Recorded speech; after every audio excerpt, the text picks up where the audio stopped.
The protagonist tore open a letter and found it calling him Derek, telling him they hadn't seen each other in 10 years and that Militaire wanted him to come to the capital. He crumpled the letter, glanced aside, and with a smile tugging at his face, he got hit with a wave of nostalgia.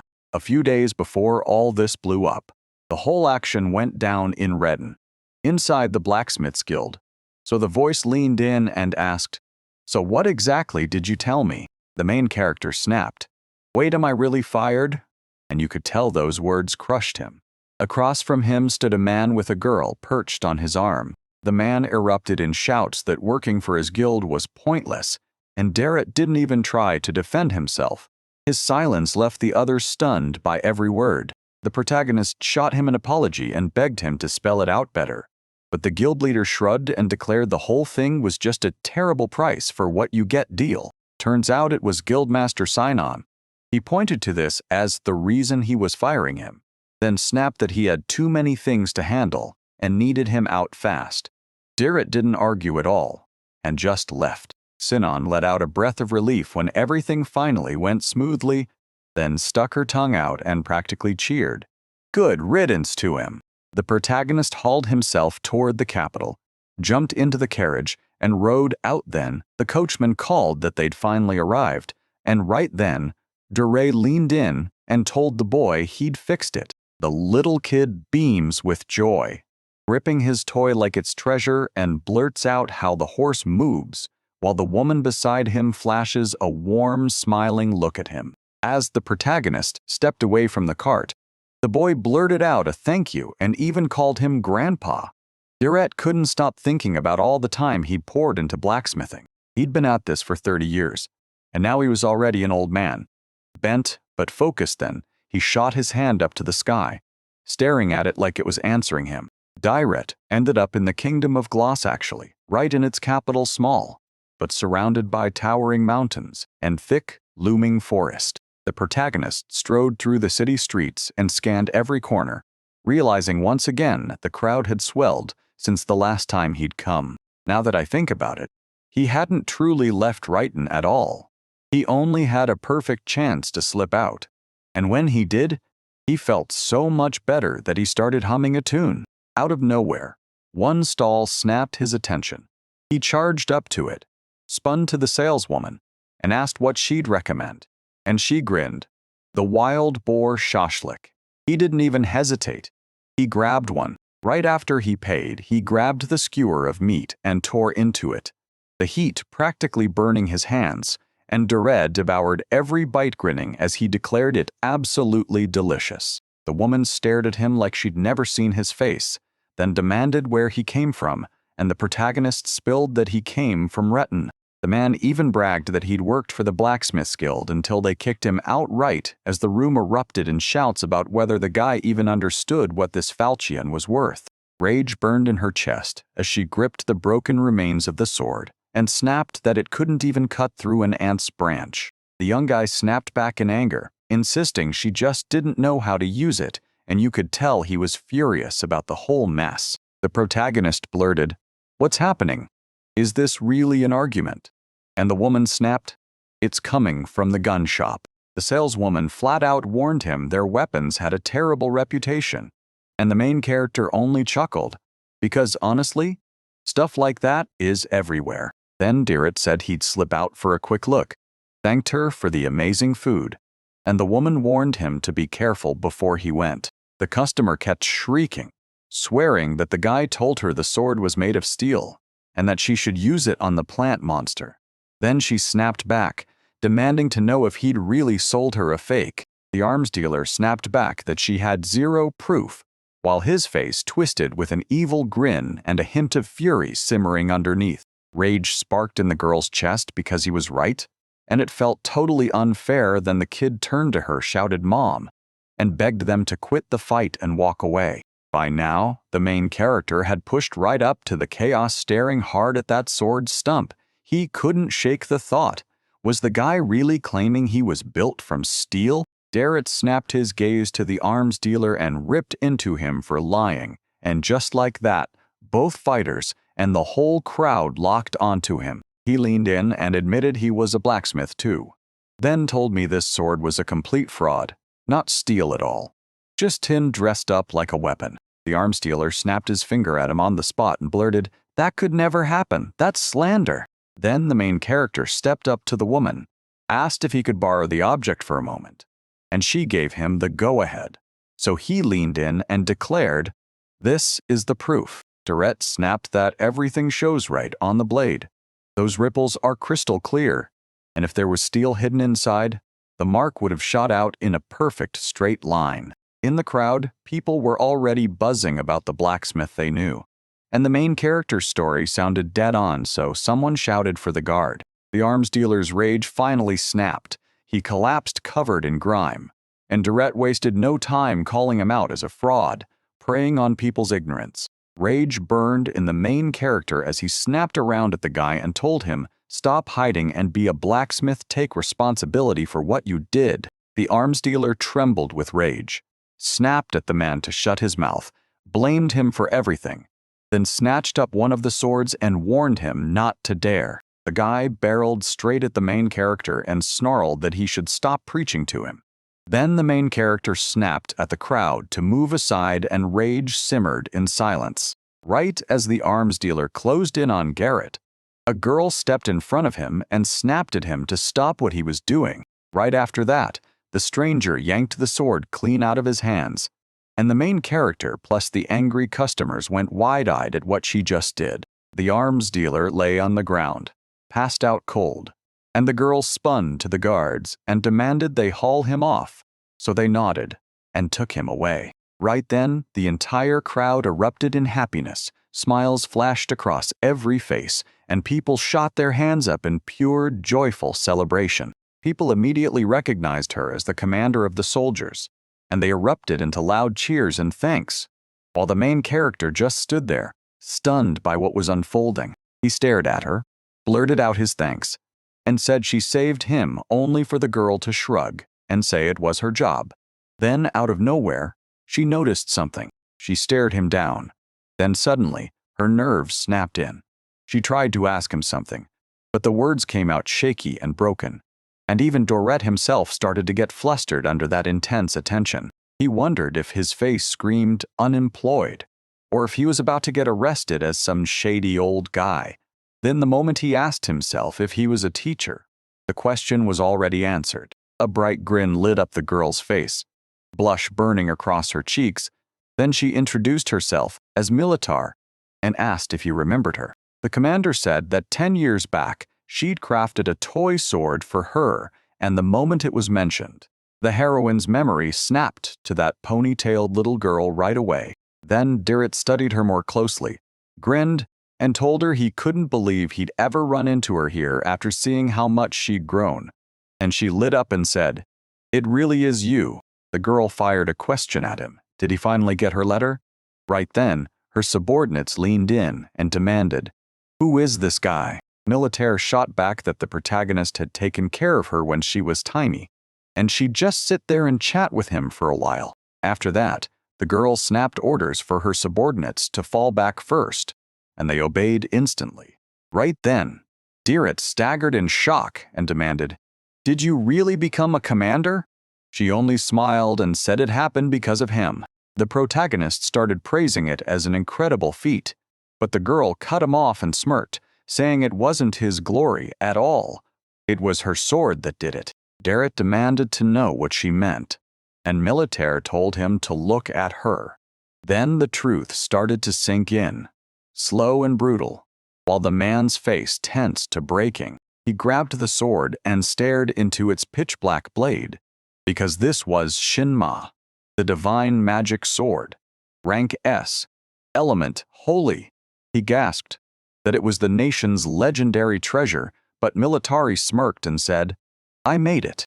Dirrett couldn't believe he'd forgotten that sword like it vanished from his mind, and he blamed age and the dementia creeping in. But the girl snapped that he should let her say it again. Militaire's face went stone serious as he told her the toy sword he'd made for her had finally evolved. The main character, stunned out of her mind, asked about it again, and he admitted he'd never heard of anything like that. Then the girl shook her head and said she'd hit it for the first time too. Nilitari told her that it didn't just appear, it morphed as she grew, starting out as a tiny dagger in her childhood, then transforming as she got older until it finally became exactly what it looks like now. Then the girl leaned in and told him the sword he made might be able to evolve, so he stared at his own creation in pure, stunned disbelief. Direct stared at it, weighing every detail, and couldn't shake the fear that this sword might be no more than a fake from that era, so he started matching his memories against what stood right in front of him. Then the main character pushed for answers again. Was it really once a toy? And he straight up couldn't believe what he was hearing. Military called it the maturation of feelings. And Jure stared at her, baffled, so she broke it down, saying it was her theory. The girl stared at him and demanded to know whether anyone had spotted anything like that in Retin when he first built his tools. The protagonist shot back with a hard no, saying there weren't any adventurers left there because, as he figured it, a blacksmith can't just push his way into things like that, and written rules get changed anyway. He blurted out that everything he made got tossed before it even opened. But the girl cut him off, saying it was all true. And then she called him out for one specific purpose. Militari stared at him with unshakable resolve, her eyes glittering, her cheeks burning red. And then she blurted that she needed a favor from him. She told him, "I wrote it all in a letter." Then he shot back, "So what do you need?" And the girl squeezed his hand, smiling like it was all perfectly simple. With urgency in her voice, she begged him to join her valiant army as their personal blacksmith. She launched away the second he tried to move, shot him down with a firm no, and said it was just too much for him. Then the girl bowed low, pleading, "I really am asking you, though." The military surged back toward him, and she snapped that they had no one else to question. Durrett froze in total shock, stammering, "Why me?" The girl snapped back that it wasn't that simple. There were reasons, and he pounced, demanding to hear them right now. Before she could answer, the woman he'd helped earlier barged into the conversation. She thanked him with a bright smile, saying she didn't even know how to repay him, while the girl beside her snapped to attention and called her commander. And the older one clearly wasn't happy about it. The girl walked up to her and blurted that she'd spotted her at the entrance ceremony, and the relief hit hard no one got hurt. Militari snatched the protagonist's hand and barked that they had to hurry. He froze, stunned. Then silence hit for a split second before he blurted out, "Wait, where are we going?" Still, the woman and the girl kept yelling that they needed to thank him, and they urged him to check out a hotel in the Eastern District. The protagonist convinced himself he was building the right connections. Then he grinned, waved, and promised he'd drop by. But Melita cut him off fast, snapping that he hadn't even spoken, because if he had, she'd make him bite his own tongue. In Retin, inside the blacksmith guild, Sinon fussed with his hair for a moment, then stared hard at his reflection, checking every detail. He shut his eyes, struck a dramatic pose, and instantly felt like he was pulling off the most dazzling move ever. Then he grinned, winked with one eye, and kept it rolling. Then he stormed up to the workers, greeted them with a sharp smile, and demanded, "You ready to earn some money?" And his subordinates snapped back their greetings. The man grinned and said it was time to kick off the morning meeting. And first up, they dived straight into the guild's philosophy. Right then, the mysterious stranger cut in and begged for forgiveness. So Sinon spun around and demanded to know who they were, only to find a dark-haired guy standing there with a whole line of guards behind him. He hurried right up to the guildmaster and demanded, dead serious, if the main character was here. No one answered, so he kept pressing, asking again if Derrit was here. Then he laid it out loud. "I'm a messenger from the royal palace. My name's Senji." The guy started blurting that he'd come looking for the legendary blacksmith Derrit. He had a job for him. Then Sinon snapped with fury, demanding whether he truly had the nerve to ask that man for anything. The man claimed he was the guildmaster here, then demanded what Sinon needed. Senji shook his head no, and instant rage surged even hotter in him. Then Sinon blurted out that the main character was gone and she fired this useless guy on the spot. Senji froze in shock and demanded, "Wait, did you really fire him?" The man snapped back that Derrit was just bleeding the guild dry, and that he didn't respect him at all. Sinan smirked and said he'd gotten exactly what he deserved. Then Senji staggered back, panicking as he demanded if Mr. Derrit really wasn't there. He spiraled downhill fast, ranting that the queen's prized blacksmith had been kicked out fired. Senji admitted everything had gone horribly wrong, and the soldier snapped. "So what are we supposed to do?" Seinen said. "Just hand it to me." But the guy cut in. "Nope. We were told to give it straight to the main character." Rage boiled in his veins as the man stormed up to the soldier, snatched the box, and demanded what was inside only for the soldier to shoot back. "What do you think you're doing?" And Simon snapped that he was the guildmaster here. He snapped that he was way more experienced than the main character, then yanked open the box and froze, shocked by what he found. Inside it rested the angel's blade Amatsurugi, an S-rank weapon, soaked in saintly power, and when the light hits it, the sword starts to glow. Sinan's hands started to tremble as she breathed out. "It's so beautiful. It seriously looks like an angel's real sword." Senji said they had to hand it over to Mr. Derrit for repairs, and the man snapped back. "Why should I be the one to deliver this treasure?" The guy let out a heavy sigh and snapped that it was because he'd made it, then drove the point home again. This sword was crafted by Mr. Derrit himself. Sinan snapped back to the same thought about that sword being forged by the protagonist, and fury and shock hit his face all at once. Then he yanked Senji up by the collar and roared at him that this wasn't a joke at all. Sinan snapped that there's no way that man could have made it. And right then the guard told him to let Mr. Senji go, only for Senji to insist the sword wasn't even shaped that way.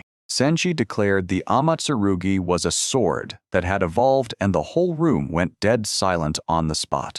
Sinan stared in disbelief, blurted that the sword really had evolved, and then snapped that they'd all truly believed he was just a stupid idiot. Senji stared him down and admitted it was real, no kidding. The queen snapped into action at once and ordered his capture.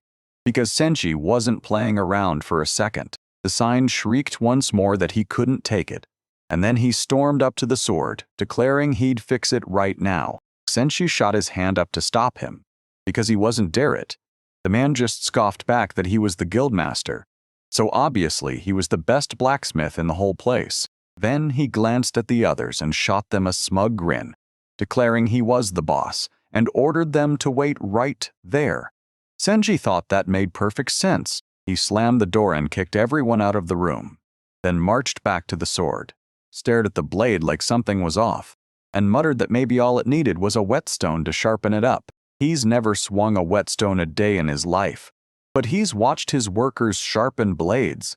Now he's got the know-how to handle one himself, and his observation is so sharp he's learning everything like a true master. And right after that, he sprang into action until something clearly went wrong.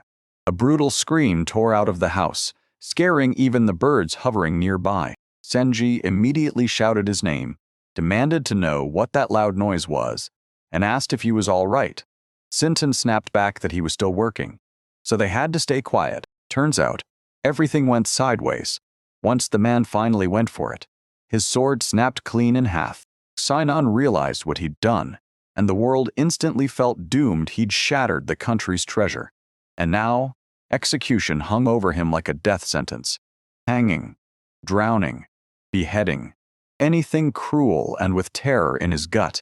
He crumpled to the floor and thudded his head. The man raged with nerves, staring into his own thoughts, begging for a solution, anything, yet none ever surfaced. Then he forced himself to cool off, shut out the noise, and think clearly for a way out right away. He fired off the breathing technique he perfected, and boom, a solution snapped into his head. Sinan figured if it was busted, he'd just snap it back together, then immediately tore into the boxes, hunting for something, anything that could save him. Digging through one of the boxes packed with junk, he finally spotted the exact thing he'd been hunting, only to realize it was just temporary glue. After a bit, Sinan stepped out and thanked them for the wait, and Senju brushed it off like he'd handled it in a blink, because the moment he spoke, it was crystal clear. He was the guildmaster. After that, The boy shot out his hand and begged to test the sword, but the man slammed him down, barking that amateurs didn't touch it, and insisting it would be useless for a while yet. Senji tried to push back, but Seinen snapped back and asked if he really meant to say he didn't trust him. So the guy hurried to explain, only for Seinen to cut him off again. After that, Senji stared at the sword from afar and claimed he could still spot rough marks on the blade. Then Seinen snapped, "That's a lie," saying he had no proof and insisted he just had to fold it back. Then the man strode up to the box, planning to dump the sword there and claim, later, that they must have caused it. But the second he slid it in, he slammed the blade into the side of the box. With a sudden surge of pressure, the sword's snapped piece burst free, clattered off the blade, and crashed onto the floor. Sinon went pale on the spot, while Senji and the guards stared in stunned silence. The man just knew he'd screwed up. Guards were furious. Sinan's men were shaking with fear, and Senji was completely clueless about what was going on. His whole body started to tremble. He spun toward the guildmaster, shouted his name, and demanded to know why he was supposed to fix it. But the man just mumbled out words that didn't even make sense. Fear slammed into him as he whipped his head over his shoulder at his subordinates, who weren't even remotely pleased with what their boss had done. Then he scratched his chin, squinted at the ceiling like it betrayed him, and muttered that it was way too strange. He was 100% sure he'd fixed it. Maybe, just maybe, he'd mixed it up with another one. Right then, Senji shot up to him, yanked him by the collar and demanded to know what he'd done, screaming that he was a stupid idiot because pure rage was boiling all over him. The guy dropped into a squat and snapped that the man had shattered his trust. There was no way he could ever be relied on, and Sinon instantly erupted, screaming that it was downright rude. Turns out Senji even cracked and shed a tear then. The moment the guildmaster's final words hit, he whipped around, pointed at him, and shouted, "You're under arrest." Right then, the main character sat with Militaire and nursed his tea as he told her, flat out, he'd been fired from the guild. So Militaire froze in shock, unable to believe they'd kick out someone as famous as that legendary blacksmith. And when she heard it, his boss sounded as clueless as a cork. Militaire's rage was crystal clear. She snatched a fork in both hands, drove it into the cake with brutal precision, and snapped that this was the absolute height of incompetence. At the same time, Sinon sat in the carriage sandwiched between two guards, her hands locked in cuffs, staring ahead as one terrifying thought replayed how the whole world crumbled into this. In his head, the truth finally clicked: this whole disaster was the main character's fault, and he swore he'd get revenge on him for it. At the grim army base, a soldier marched up to Derek and blurted out that she'd begged for forgiveness and demanded he become their personal blacksmith. The main character shrugged it off and said there was nothing wrong, then demanded to know what he was supposed to do next. But the girl smiled and insisted everything was okay before telling him to look straight ahead. Militaire jabbed at the building and declared, "This is our forge." Derek shot back, "Yeah, it's military all right. Anyone can tell. It's huge." Then they slicked inside together and the girl turned to everyone, begging for forgiveness. So every eye snapped to her, and after they finally noticed, they stepped up to greet their commander. The boys shot up in an instant, snaps to attention, and saluted her with their hands to their foreheads. "This is how we greet you." Militaire told them to finally relax. So they let out a breath, and right after, they fired back questions about the men standing with her. With a bright smile and cheeks blazing pink, she pointed and said, "That's the one who forged my sword." And then she dropped the name, Mr. Durrett. Every boy stared at them in stunned silence, because deep down they couldn't buy her story after all. The sword performer looked totally different in their eyes. The main character rubbed the back of his head, froze with a stutter, then blurted out that he was thrilled to meet you. "I'm Durrett." The boys started gushing about the legendary blacksmith they'd just met, calling him an old man and swearing he didn't look a thing like the sword's creator. And then they decided the commander must be lying to everyone. The protagonist listened, still unable to believe he'd actually forged a sword that powerful. And, yeah, they still kept calling him an old man. Militari pressed him hard and demanded to know where Nana Hikari was now, only for the boys to hesitate, then finally admit that he'd finished a job and vanished. The girl let out a shaky breath and demanded, "Did you really do it again?" And the guy snapped back, "We warned you, but you never even listened." The protagonist spun to the commander and asked if she meant the local blacksmith, then she cut him off and snapped back a loud, clear, "Yes." She said their blacksmith is Nana Hikari right now. And get this, his family's been raking in massive donations, and he's the only son of Duke Felgren. With that nasty temper of his, he couldn't possibly be a blacksmith, so for now, everyone just tried to smother his non-stop complaints, because it was obvious neither she nor her people liked this situation one bit. He couldn't help thinking, so people like this are everywhere, and he let out a breath. Then the girl started to push the idea that he was on a whole different level, and the room door suddenly swung open. Nana Hikari. Yeah, that was him. An aura clung to his skin like starlight, sparkling with every breath. With a grin plastered on his face, he chuckled. "Looks dirty in here as usual, huh?" Militara snapped his name the second she saw him.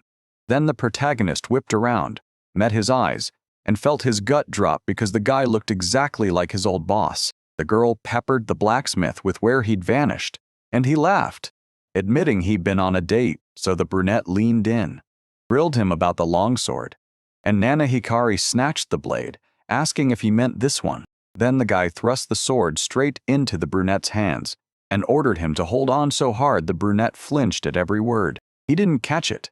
He and Derek split and sprinted in opposite directions, and Derek's still asking if that guy was actually serious, because there's no hiding it.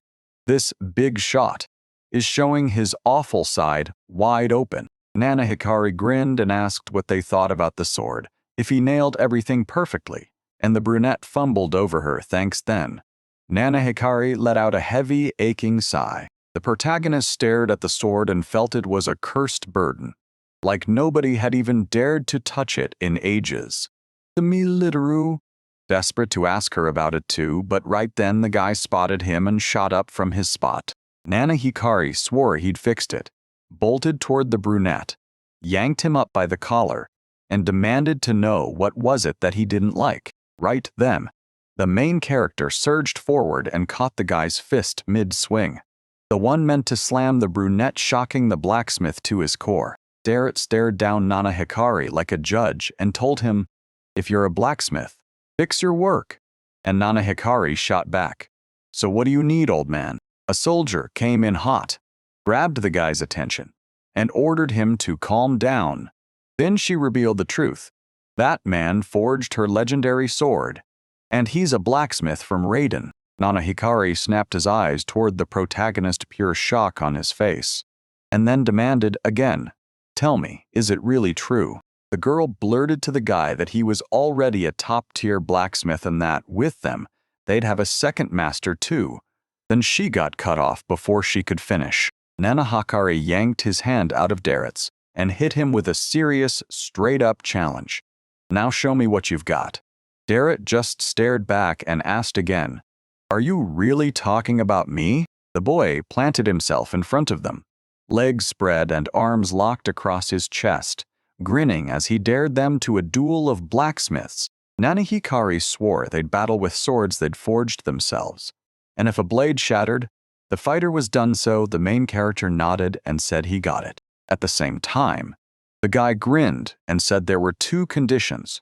Then he held up two fingers right in front of him to make it crystal clear. Nana Hikari jabbed at the pile of materials and declared, loud and clear, that the first rule was simple. They could use it only to forge weapons. Next, the forge worker gets his sword and he jabs his finger at the crowd, daring them to see what comes next. Then he jabbed a finger at the newcomer Confi the second. Her name hit the air. The girl froze, eyes wide, mouth gaping in total shock. He froze in shock, then demanded to know if he really had to be there, and pressed her on how long she'd been hiding there. She was so tiny he somehow never even saw her. Dorette froze in shock, Then he snapped back into control and insisted everything was fine. He even agreed to it, and Militaire went pale at his words, calling out to him right away. No one listened to her. Not a single soul. Nanahikari grinned and said it was already decided, while the main character didn't even blink, staring his rival down as that girl's anger flared hot. The guy declared the duel would happen in 5 days, then added that if the man lost, he'd head straight back to his village, and the main character shot back that if he won, he'd take his work seriously. Nanahikari let out a shaky breath, then pressed him on what he really thought of himself, right there, and you could feel it sealing his fate. Then Nanahikari stormed out and slammed the door so hard it shook the whole place. The guards immediately bowed to Derrit and begged for forgiveness, admitting they'd only made everything worse only for Derrit to snap back that she wasn't to blame for a thing. Right as Confi came sprinting up to them, tears shimmered in her eyes as she blurted, "What do I do? I can only take care of the sword." He smiled and swore to her that everything was fine, that he'd forge her a sword she'd never lose. And when Militaire heard him, shock hit hard. He also promised they'd forge weapons from whatever they had on hand, top quality, no excuses, and only a real master could pull that off. So he told them to trust him, then flashed a sly wink. After a while, the protagonist started forging weapons. He cranked up the furnace, glanced around the room, and hit the terrifying truth. It was packed with nothing but D-rank materials. He yanked the gloves onto his hands and declared it was time to start. Right then, Military burst into the room and called his name. She said she hadn't seen him work in ages, then brightened up and asked if she could watch. He warned her she could only look from a distance. The girl grinned and said, "Deal." Militaire eased herself onto a chair by the table, sitting so still she barely made a sound while the protagonist, right then and there, was melting metal in the furnace. The man was convinced his plan was already locked in his mind. First he pounded the hot material. Then he shut his eyes to see the whole picture unfold. Then he snapped his eyes open wide, and the stuff inside his tools erupted into a fierce glow, lighting up the entire room. Militaire took one look at it and swore the sound was perfect. The man insisted it had only been a few weeks since he'd last held a hammer. But still, somehow, that felt like an eternity. Blood boils in the blacksmith's veins. He can't stop himself. He's obsessed with blacksmithing while the main character flashes a wide, happy grin. The protagonist stewed over how to forge a blade sharper than ever one meant to outclass Confi's, and he even toyed with the idea of punching up its edge with the magic thunderstone. The man settled onto the ground in lotus position, folded his hands tight, and swore to himself he could pull this off, no doubt. Right then, Militari sprang up and shouted to him. Dere snapped back, asking what she needed, and she demanded, "Are you done yet?" He nodded, saying that after 30 years of working as a blacksmith, his hands start moving faster. But yeah, there are a few tricky details. After a few tense moments, the sword finally snapped into shape. S rank, no less. Dere's eyes lit up, and he couldn't help but believe it was a treasure, maybe even stronger than he'd ever imagined. Militaire stared at it, dropped her head, and said it was obvious he pushed way too far. Then the man scratched the back of his head and chuckled in an awkward, embarrassed way. A brand new day dawned. The sun blazed overhead, and the crowd packed in by the forge. Then the girl stepped forward and spoke to them all. With a grin, the military told the protagonist her sword was finally ready. Then he turned to Confi and told her to come over. The crowd erupted into chatter.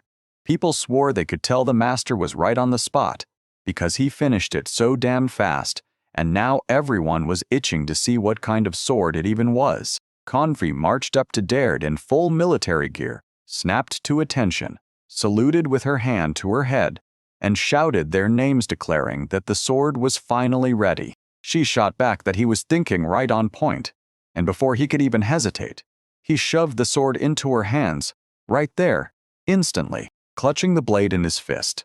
The protagonist blurted that it was his own sword, and you could tell even he couldn't wrap his head around it. The man said he named it Kamina. This is the sword of the Thunder Emperor Kamina, ranked S, and blazing with holy power. Derrit thrust it into the girl's hands and warned her it's deadly sharp. so she had to be careful. The whole crowd went speechless, totally stunned. Confi snatched the sword into her hands and it practically radiated heat in her grip. Right away, a rosy blush burst across her cheeks, and she grinned wide, praising the blade as absolutely breathtaking. Militera swore the protagonist poured his heart into it, so Confi couldn't let him down. She had to honor those feelings and make them count. Confi immediately snapped to attention and promised she'd taken everything to heart. Then the girl leaned in and promised that before the battle, she'd personally train the other girl, and the crowd buzzed with excitement chanting that, with the commander backing her, she would grow stronger for sure. Militaire snapped her smile onto Confi and told her that tomorrow she'd be on the training field right like a bayonet. And even with her stomach flipping from the pressure, Confi nodded immediately. Dirette only had one thing left to do: silently wish him luck. In the Nanahikari estate, she snapped in fury and demanded how the main character could possibly dare to pull off something like that. Rage boiled in his veins, and he snapped his hand out to the servants, demanding she look, turning completely red as he swore he'd never forgive him. After that, he shouted her name, but she didn't blink or move.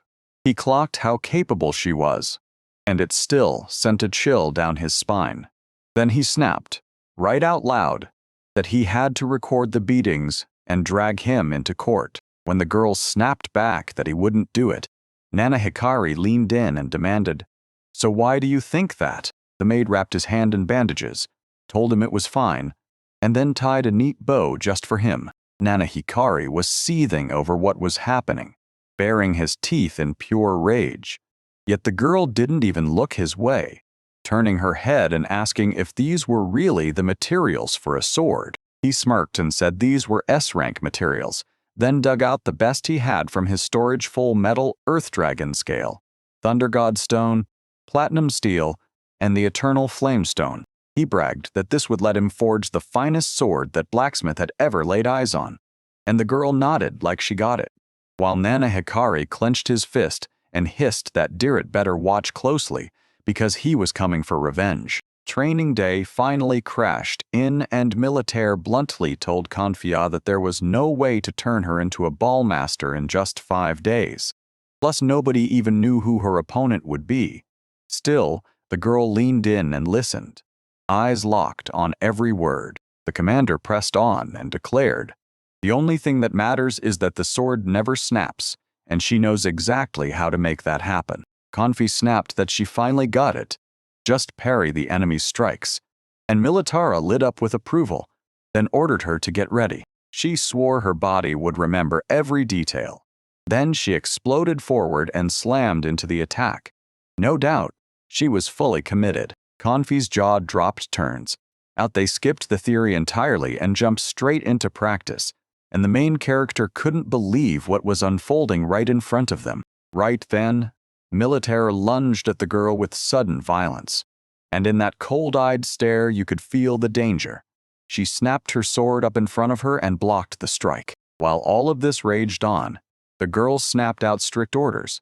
"Don't take sides, use your blade to block, got it?" She said she understood every single word. Militaria swore they'd clash again, and Convia nodded. Then her thoughts sharpened on one thing. She had to cut down any attacks with her blade.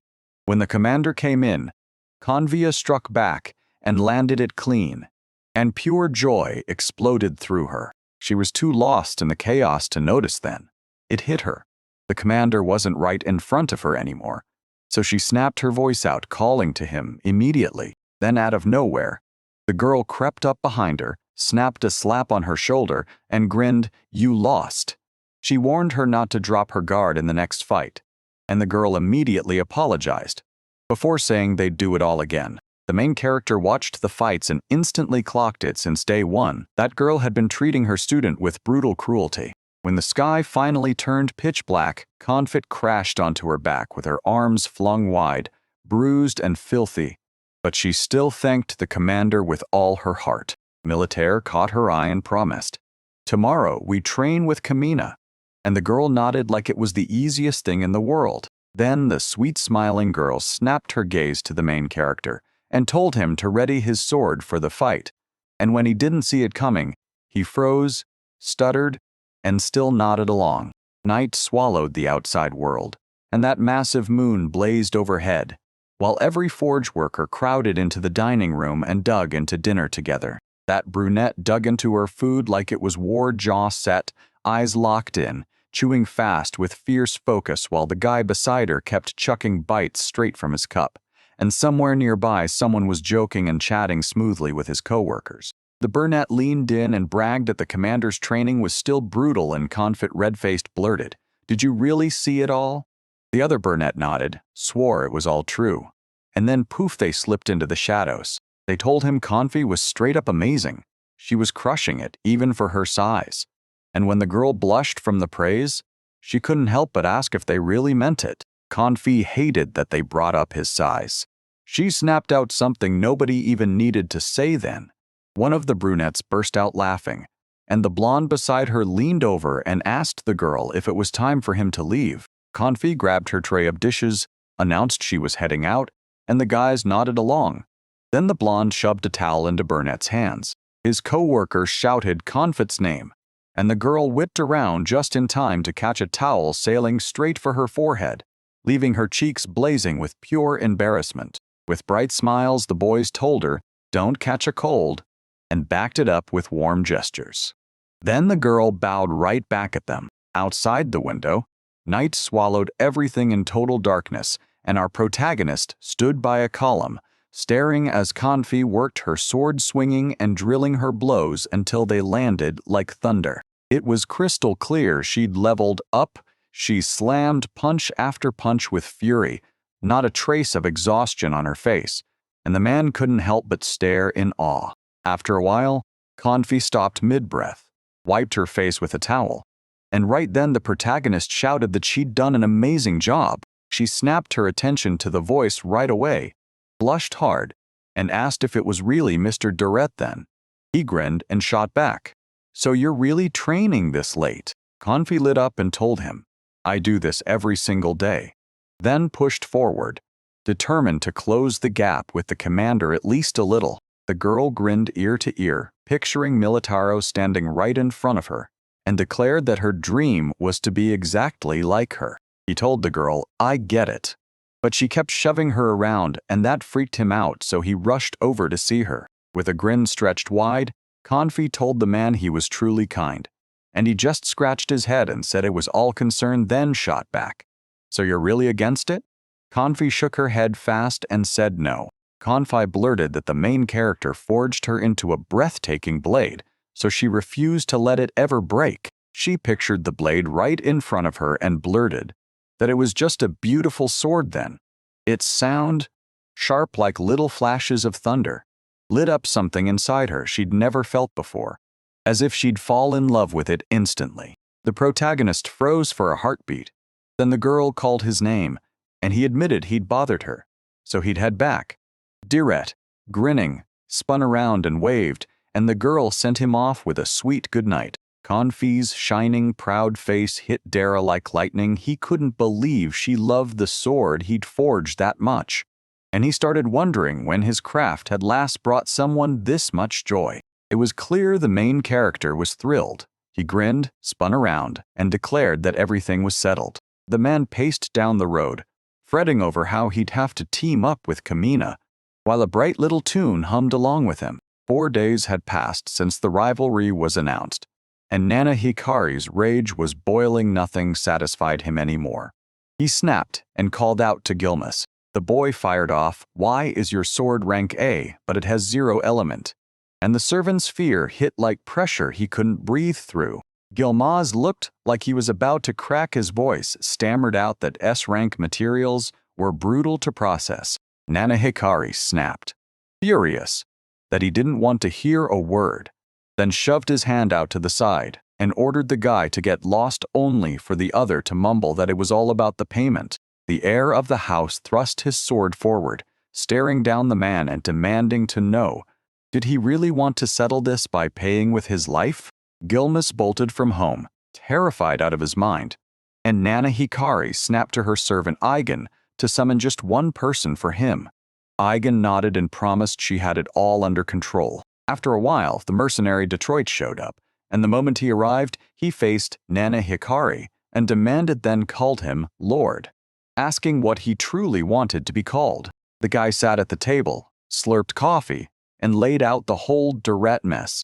To the man then admitted he'd failed to forge an S-ring sword, and Detroit shrugged it off, saying the rank didn't matter. Then the man bragged that any sword in the world couldn't stop him, and right in front of everyone, he crushed a huge chunk of metal with his bare hands. Nana Hikari leaned in and studied the folded metal with sharp focus, while Detroit stood there calm and satisfied, and the boy was already convinced there was no way he could lose. The heir of the house flashed a grin and bragged to himself that this was almost insultingly easy, because honestly, he could make it even better like this. Then Nana Hikari spun to the maid, said her name like a command, and ordered her. No, begged her to keep this from her father and mother. The girl nodded fast, but you could tell she wasn't exactly thrilled about it. The day of the competition finally crashed in, and Nana Hikari spun to face the protagonist, flashing a greeting his way only for him to say it had been 5 days since they last saw each other, and then to praise him for not running away. Right now, every worker at the Forge Plus Militar and Dirrit stared straight ahead, stunned to the core. Turns out Nana Hikari pitched Detroit as a rival to Confi, and just like that, they went right back to announcing it as another duel of blacksmiths. Everyone instantly clocked the man from the guy's side, and the questions hit right away. Was this really the Detroit destroyer? And had he truly decided to throw him into battle? People immediately erupted into shouts to watch the sword of Confi and Fee. Then the girl rose, gripped it with iron resolve, and real lightning tore out from its blade. Rage burned through Militara as she burst into loud shouting, insisting this was an unfair fight, and even with clenched fists, the protagonist mentally nodded along, fully agreeing with her. Right then, Nana Hikari stared at the sword the protagonist had made and snapped. It's fake instantly. He kicks things off by laying out the rules. There are only 2 ways to win. The first guy whose sword snaps loses, and anyone who steps outside the arena is done for. The girl immediately erupted in chatter, insisting those rules were anything but fair. Right then, Detroit stared at Confi and demanded whether this tiny thing was his opponent, while the girl stayed silent, not even a hint of fear. And that's when the judge snapped everyone's attention. He shot his hand up and ordered, "Let's start this fight."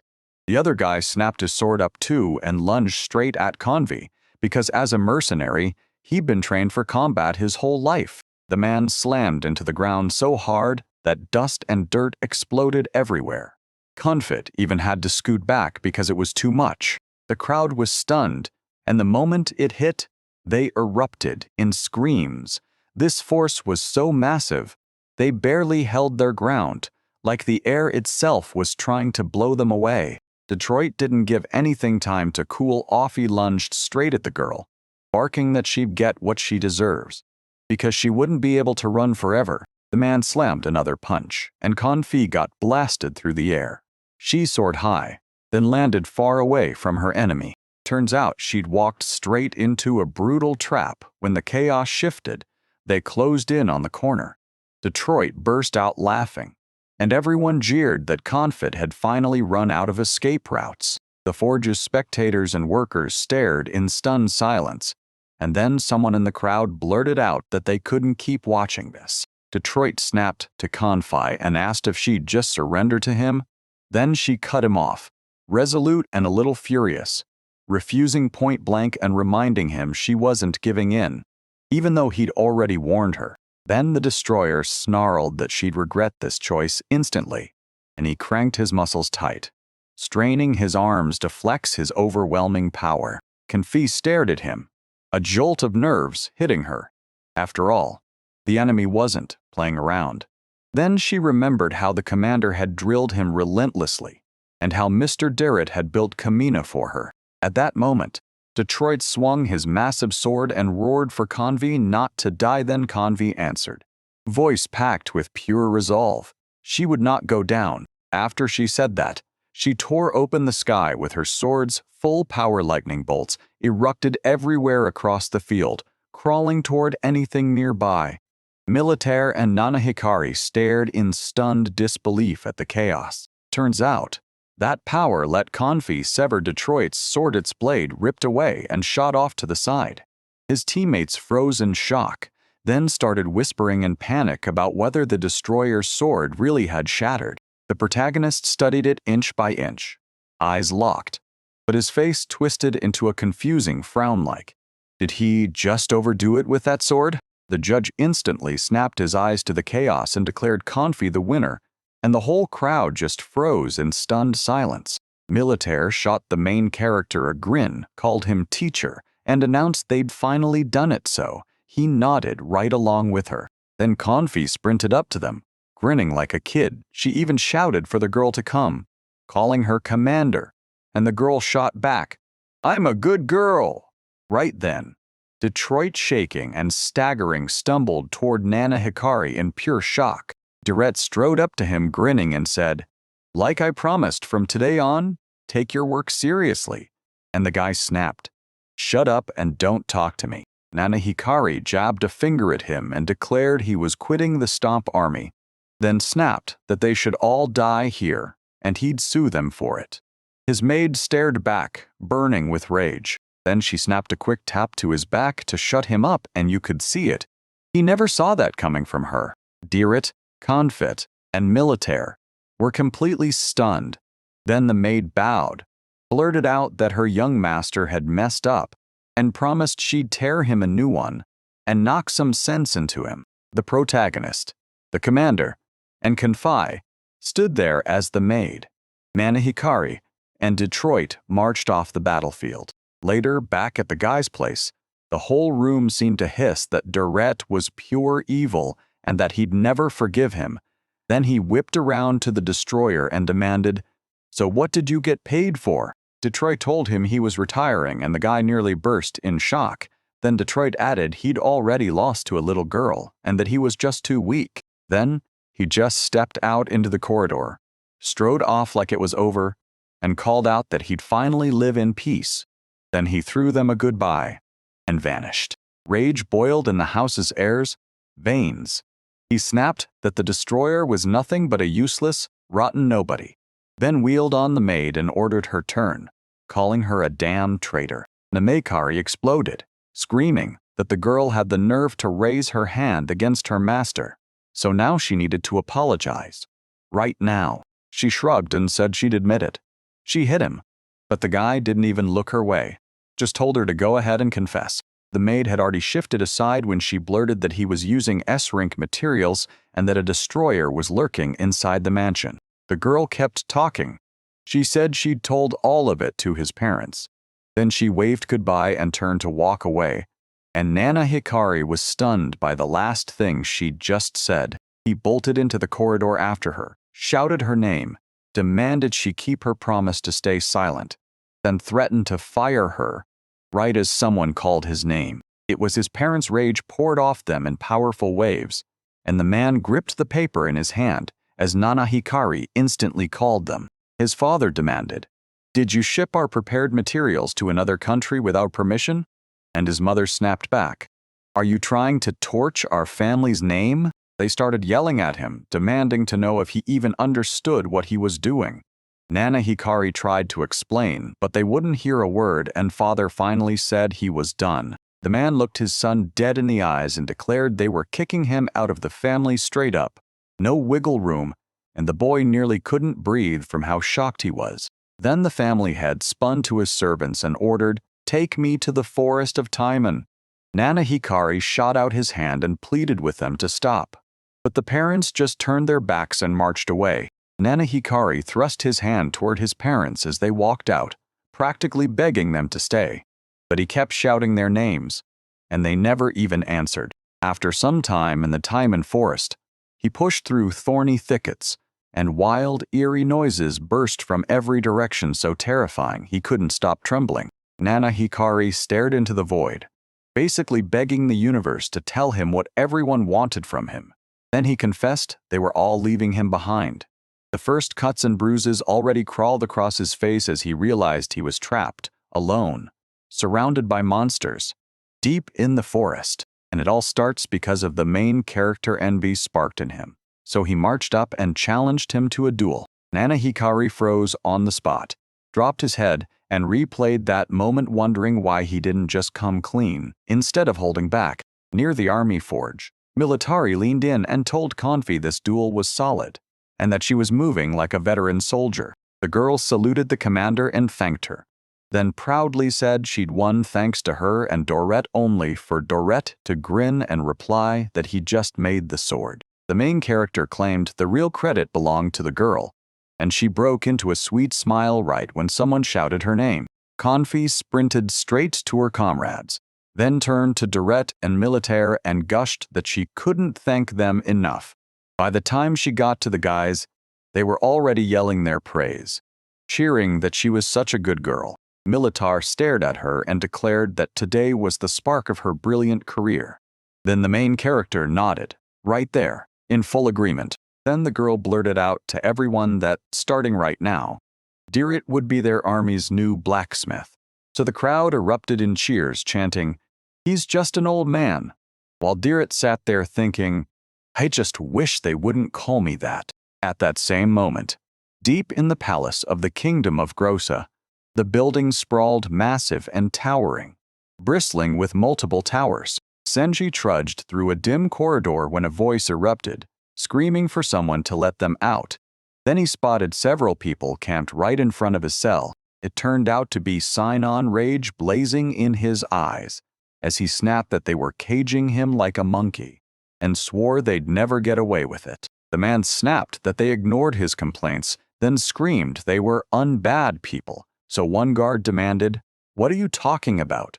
while the other ordered him to shut up and sit quietly. Senji froze for a second, then the noise slammed into his head and lit it up with pain.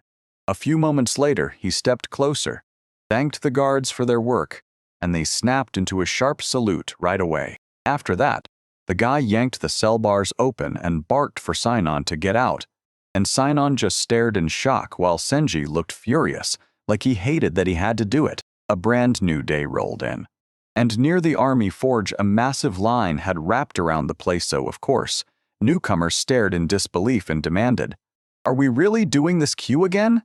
And then, like sparks in dry grass, people started bickering on the spot. Inside the forge, a few guys leaned in and praised how Dorette's repairs made it feel easier for one of them to swing his sword then.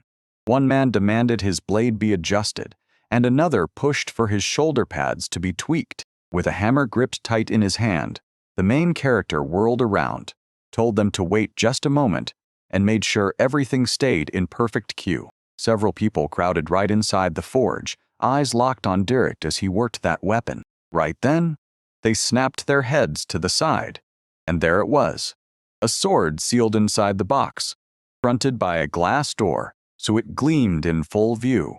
Before they could even blink, people were already whispering that the blade was absolutely stunning. One of the guys started bragging that he'd take over Kamina, and the other dude snapped back, swearing it would never happen, and that he'd beat him. Then a third person stepped in and declared he'd crush them both and leave them no chance to win. She clutched her chest, swore it's confidence, and promised she'd become the real owner of Kamina. The brunette leaned in and asked if it really said she had to pull off an S-rank feat. Then the girl nodded and told her the truth.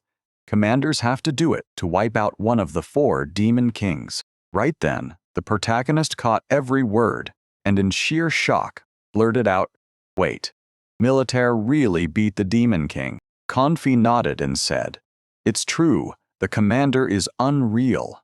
Then I have to get stronger too." Direct, meanwhile, slammed Militare as a real hero. With a grin on his face, the main character thought, "Yes, this is what I wanted," loving that the sword he forged was actually wrecking shop with those feats. Then he glanced at the hammer and went, "Everything's perfect. Spotless." Back at the forge, the visitors were gushing and laughing about what Dared pulled off against Kamina, praising him as a total legend. Then they swore they'd become just as badass as that cool old man, and Dared heard every word. Then he jerked up from his seat and declared he was done for the day, and the guys nearly flinched from the shock. He stormed outside and told them to meet him tomorrow. Right then, Militera slid up to him with a bright smile and told him he'd crushed it, then admitted it had been one insanely busy day. She nodded and agreed with her, then said there was way more work here than in Reeton. And just like that, he lit up with happiness. The girl burst into laughter, grinning wide because she was thrilled to hear it.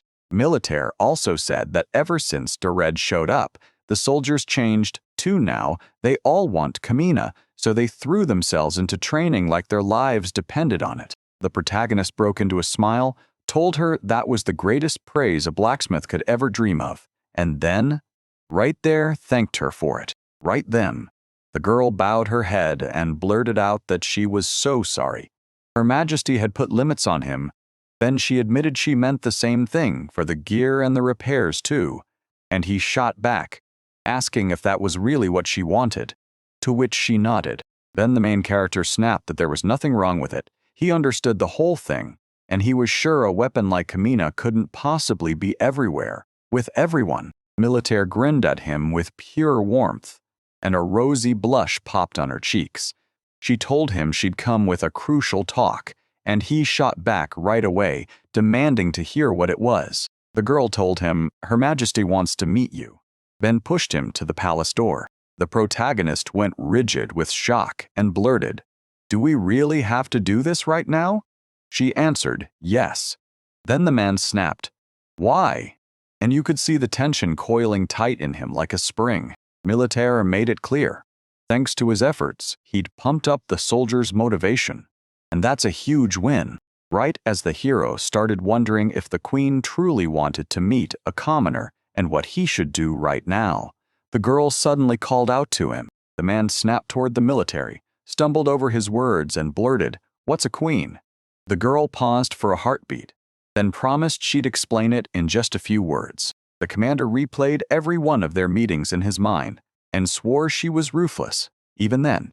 And inside the castle, Queen Glossa Serenade sat high on her throne and declared that Amatruvi was broken. Senji dropped to his knees and swore that this man Sinon had tricked him, but he couldn't bring himself to admit his own incompetence, so he insisted on taking the blame, while the other guy just sat there, staring and thinking the queen was absolutely beautiful. The girl rose from her throne and strode toward them, then snapped at Senji that he'd made a deadly mistake. He lowered his head to her, shut his eyes tight, and admitted it was all true so. Now he braced himself to take the punishment. The queen snatched up her whip, snapped that he knew full well she hated incompetence, then drove it into his body. His face flushed red, and he groaned in pain. The girl promised she'd smack him even harder, and her grin lit up his voice with pure joy. Simon stared in shock and blurted, "Wait, what's happening?" When the queen finally stopped her punishment, Senji crumpled on the floor, but he was grinning, wide and bright. Then the girl strode up to Sinon and declared, "All right, it's your turn now." She cracked her whip and blasted him as the worst kind of man, the guildmaster who shattered the treasure of their country. The queen told him to face his own incompetence, and he erupted into screams, begging her to understand how much he was hurting, only for her to snap that he'd be stripped of his guildmaster job from that moment on. After a while, the main character and the military finally slammed into the queen's castle, and the girl spun toward him, calling his name. He nodded back without hesitation. They marched up to the giant painted doors, and Nolitaire snapped, asking the man if he was ready. Then he visibly trembled at the sound of it. The guy said he'd need at least a year to be ready, his heart practically leaping out of his chest. Then the girl shot back that it was a pretty funny joke. The guards swung the door open for them, and Militara leaned in, telling the man, "Don't worry, everything will be fine. Her Majesty is kind to anyone who can handle the job." Right then, they burst in, swept closer, and dropped to one knee before the queen. She cheered them for arriving, joy lighting up her face as Militara thanked her and announced that she'd brought Dared. The main character insisted it was him, and the queen leaned in with a sweet smile. calling him the amazing blacksmith who forged Kamina and Shinma. She shot her hand up, pointed at the man, and declared she knew him as the greatest blacksmith in all the land. He pressed a hand to his chest, shut his eyes, bowed to her, and thanked her like it was the greatest honor. Then his face lit up with red. The queen told him, straight up, that Nana Hikari was his problem to handle him alone, then admitted she couldn't step in because she had other duties, and she apologized to him for it. She added that her gaze had turned cloudy, and the moment the words hit, the protagonist snapped his head up and insisted her eyes weren't dim at all. They were stunning, like precious gems. The queen let out a warm laugh and grinned that he wasn't just a brilliant blacksmith, he was also a thief of women's hearts. And Dorot's face burned with embarrassment. Her Highness told everyone that she'd summoned the protagonist for a crucial talk, and then she dropped the bomb. A matrugi was broken. The man snapped back and demanded to know about that sword again. And the queen shot back like, did he truly forget? A glass rack sat right before him, clear as day, and Her Highness declared, "This blade is an amatsurugi." The protagonist shot back an apology without missing a beat. He thought no blade could ever look that breathtaking, until the queen told him a noble admired it every single day, and then, one fateful time, the sword evolved. When it was over, he chose to donate it to the state. The protagonist stared at the path to another evolution into S rank, wondering how to repair a sword he couldn't even remember owning. Then his eyes snapped wide with shock, because he remembered what his student military had warned him. The queen was brutally strict. Dorette bowed and apologized, insisting he remembered nothing at all, until the queen snapped that he couldn't possibly forget what he'd done with his own hands, because stuff like that doesn't just vanish that easily. The girl grinned and told him he was wildly interesting, leaning in to study his reserved vibe even as she couldn't stop being drawn to him. Darrett felt completely baffled. What kind of aristocrat just kept staring at a sword? In his mind, someone of high birth wouldn't go on and on admiring weapons like that. The queen leaned in and said she needed to get Matsurugi repaired, because that sword had just snapped, and for her it wasn't just a task. It was the one thing she had to do above everything else. He froze in shock. No way was he expecting that request. Not after all he'd faced, especially not a plea to fix the sword. He stared at the sword, and when he leaned in, he saw it wasn't right. Then the girl stepped in and said there was something else going on. Another middle-aged man lunged into the room, slammed down on the cold floor, and got shoved inside like you were a criminal who'd just committed the most serious crime of all. It was Sinon, and the moment the couple laid eyes on him, their faces went white with shock, because they never thought he'd show up here, and not like this. The man sprawled on the ground, shattered and unable to lift himself, like someone had slammed him down on purpose to knock him cold. The queen snapped that he was the sane idiot who shattered the sword, then turned to Darrett with a demand, and the way she said it made it obvious this request was going to be deadly serious. She marched up to the blacksmith and asked, straight to his face, if he'd take Sinon on as an apprentice. No one knows what drove her, but you could tell by the way she spoke that she meant every word. Down on the ground, the man grit his teeth and scowled again and again, like a fresh surge of power had just kicked in, and the queen's words clearly made him hate every single one. Rage lit up in his chest with every breath of her voice. He snapped that he couldn't learn a thing from that trash, but the queen cut him off fast, telling him he was the only trash in the room, and that he alone was responsible for everything. They kept bickering like nobody else existed, drowning out the world as they fought their own war. Darrett realized everything had slipped into complete darkness, and he knew he had to do something right now. The girl agreed to let one of her subordinates handle them, and she went. His name is Senji Nice Guy, and he's got the same charming look. A bright, smiling boy strode into the room and boldly declared he'd stop any trouble before it even started, his confident voice sounding like he was 10 times stronger than he looked. With his arms locked across his chest, Darrett felt it in his bones. He couldn't say no to the queen. Not now. Not ever. Or she'd make sure he paid, and he might not even walk away with his head. He flashed a sharp grin and told her he'd do anything the queen demanded, because honestly refusing wasn't an option. All he had to do was accept it. And right then, he had no real choice at all. The girl shot back that she couldn't wait to see the man succeed, her words steady and sincere as she escorted her guests out of the throne room. The whole crowd spilled out of the royal chambers, and when the heavy door slammed shut behind them, that brutal boom made it clear they'd vanished from the queen's sight. Derek let out a heavy sigh, yanked his hands up to stretch his back, and realized he'd been panicking for nothing. So he finally let himself relax. Stretching his neck, he pushed the idea of heading back to the hotel, and now all he could think about was one thing: getting a solid rest. After an adventure like that, the girl shot a question. Where was he sleeping? The man answered, "I'm staying at a hotel in the Eastern District. It's a great spot to stop, catch your breath, and rest up." Senji told him to crash at the National Guard dorms, and Durette's face went red. He muttered that it wasn't worth it, and the whole idea embarrassed him. He made it crystal clear he was bunking in a seriously top-tier hotel, so there was absolutely nothing to worry about. The guy insisted on walking them out. No way was he letting his guests slip away without his full attention. Eastern region.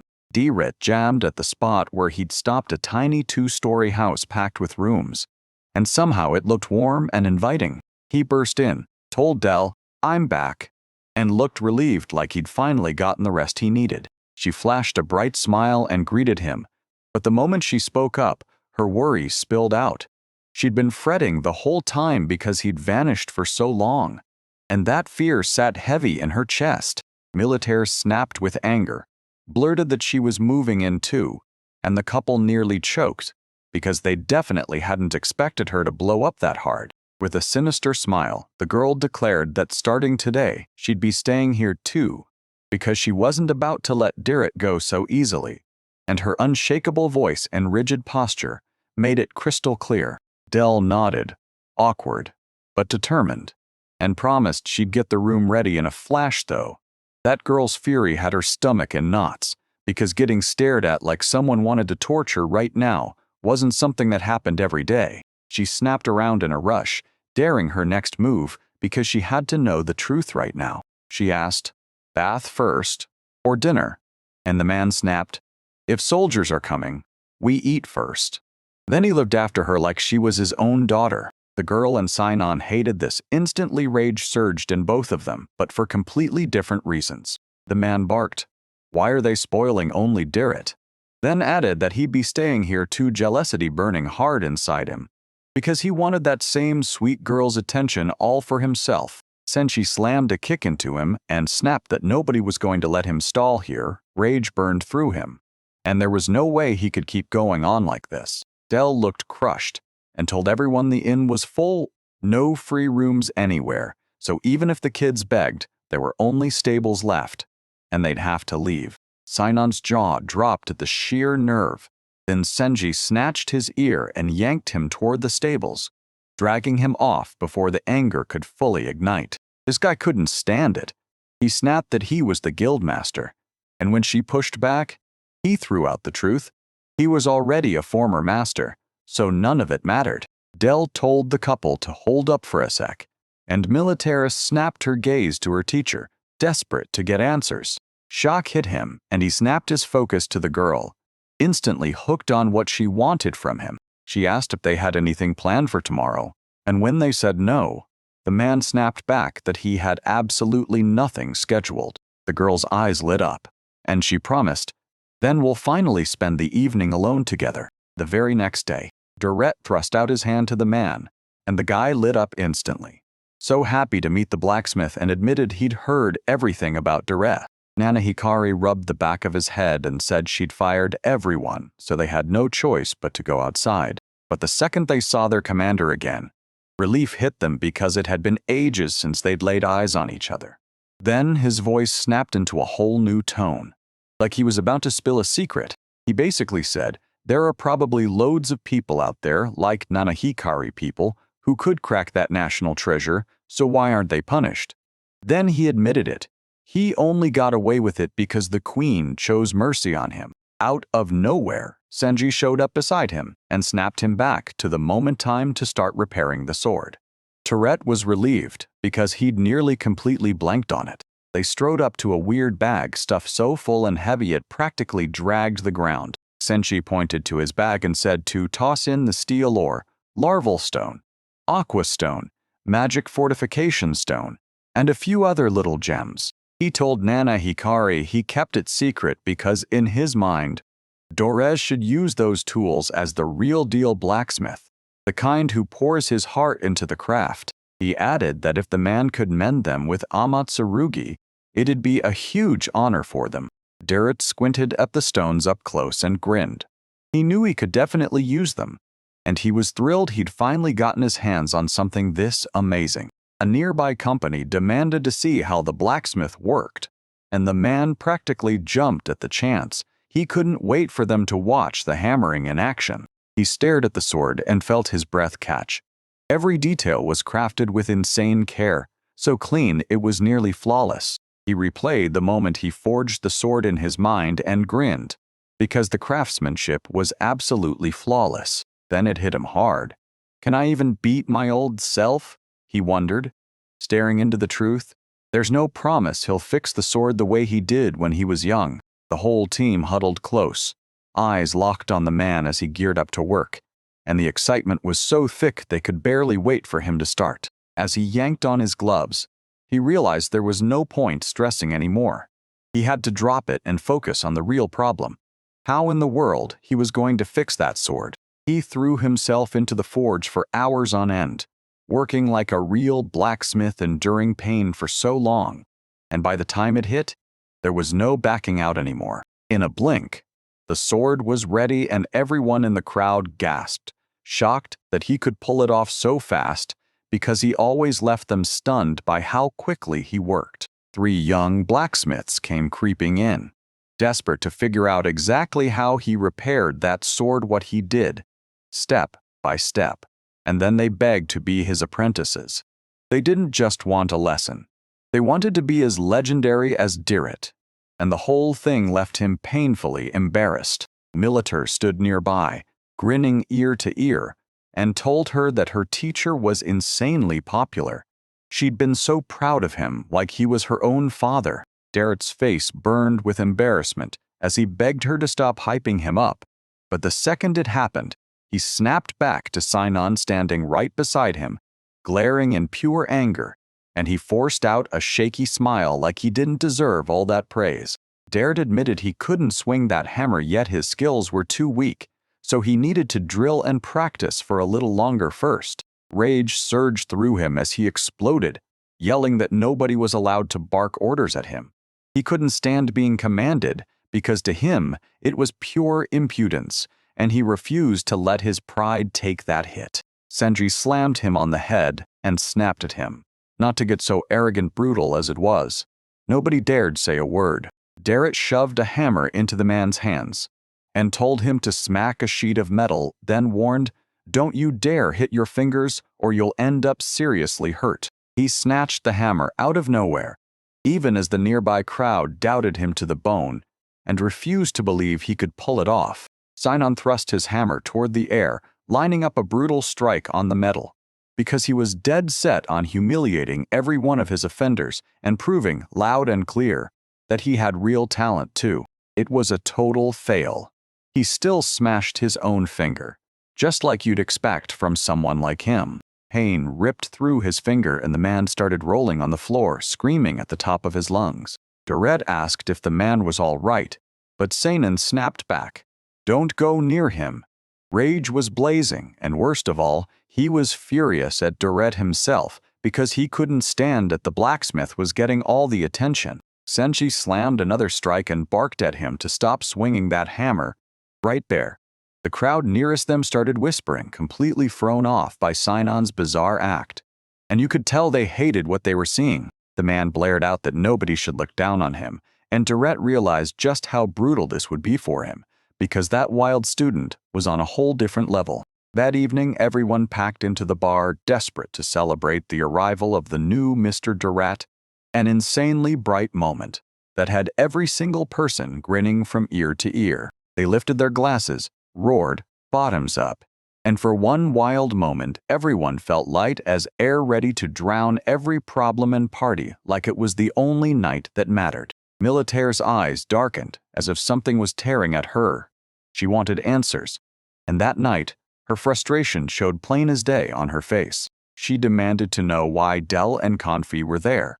Like she fully expected they'd ditch the conversation, leave her alone with the man, and somehow steal the evening together. Durrett shot back that it was him who invited them, and then admitted there'd be a blacksmith and soldiers there too, while the girl seethed, because she'd been dreaming of a romantic evening, not getting stuck drinking with men. Without a second thought, she snatched the mug and gulped it down at lightning speed. Confit lunged to stop her commander, but the damage was already done, and no one could pull her back. She slammed the mug down and snapped at him not to rile her, beer sloshing over the rim. Yet Militaire wasn't about to quit, because once she was started, she'd drink every last drop to the very end. When she thought about alcohol, Doretta dolls flashed in her mind, both the 25 and 40 versions, plus 2 tiny homemade dolls tucked tight on her belt. It was already too late to stop her. Alcohol flooded her system. Her thoughts went blank, and she started playing with dolls, shocking the man beside her.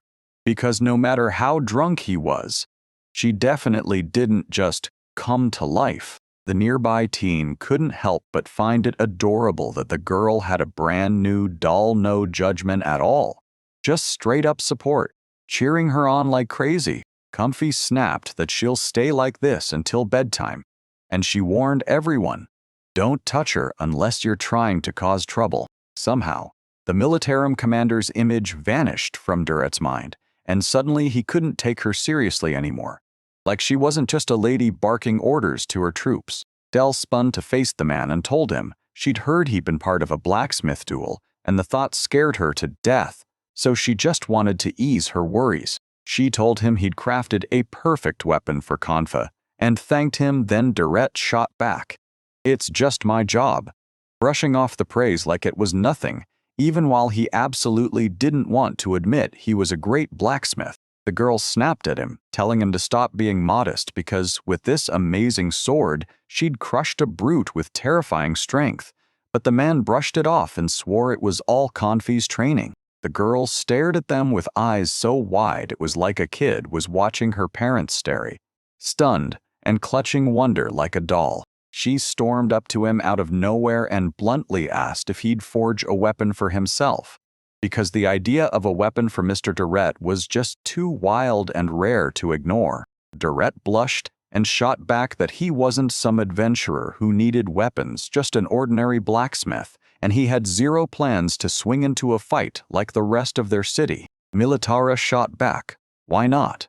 And now determination burned in her chest as she pushed the man to see how smart a homemade weapon could be, urging him to at least seriously consider it. The girl said, if you use your own weapon, everyone will see its real quality.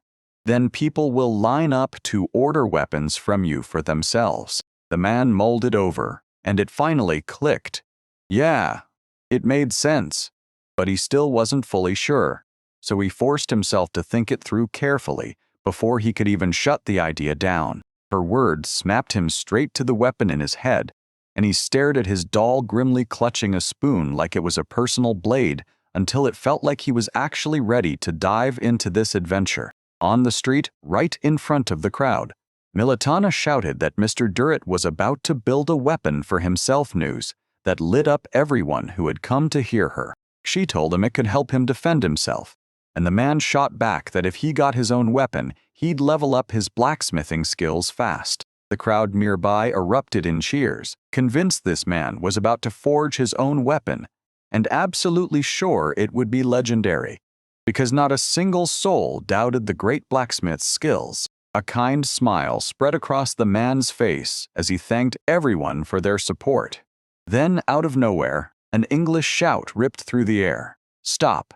And the whole crowd instantly went deadly silent. Sinon snapped that everyone had forgotten him and that he hated it. Then ranted it wasn't fair, because he wanted every last spotlight Durrett was getting. He yelled that he needed a weapon too and demanded why Dirrit was the only one getting one. Because in his mind, he was the kind of man worthy enough to swing a weapon so legendary, one only Dirrit, the blacksmith, could forge. Suddenly, someone yanked his ear again and yanked him hard enough to shut down his idiot speech. Senji shoved him back to hammering because letting him open his mouth would have been a disaster. Not everyone felt embarrassed or shocked. Some people just knew this was coming, because a person like that has to be stopped in time.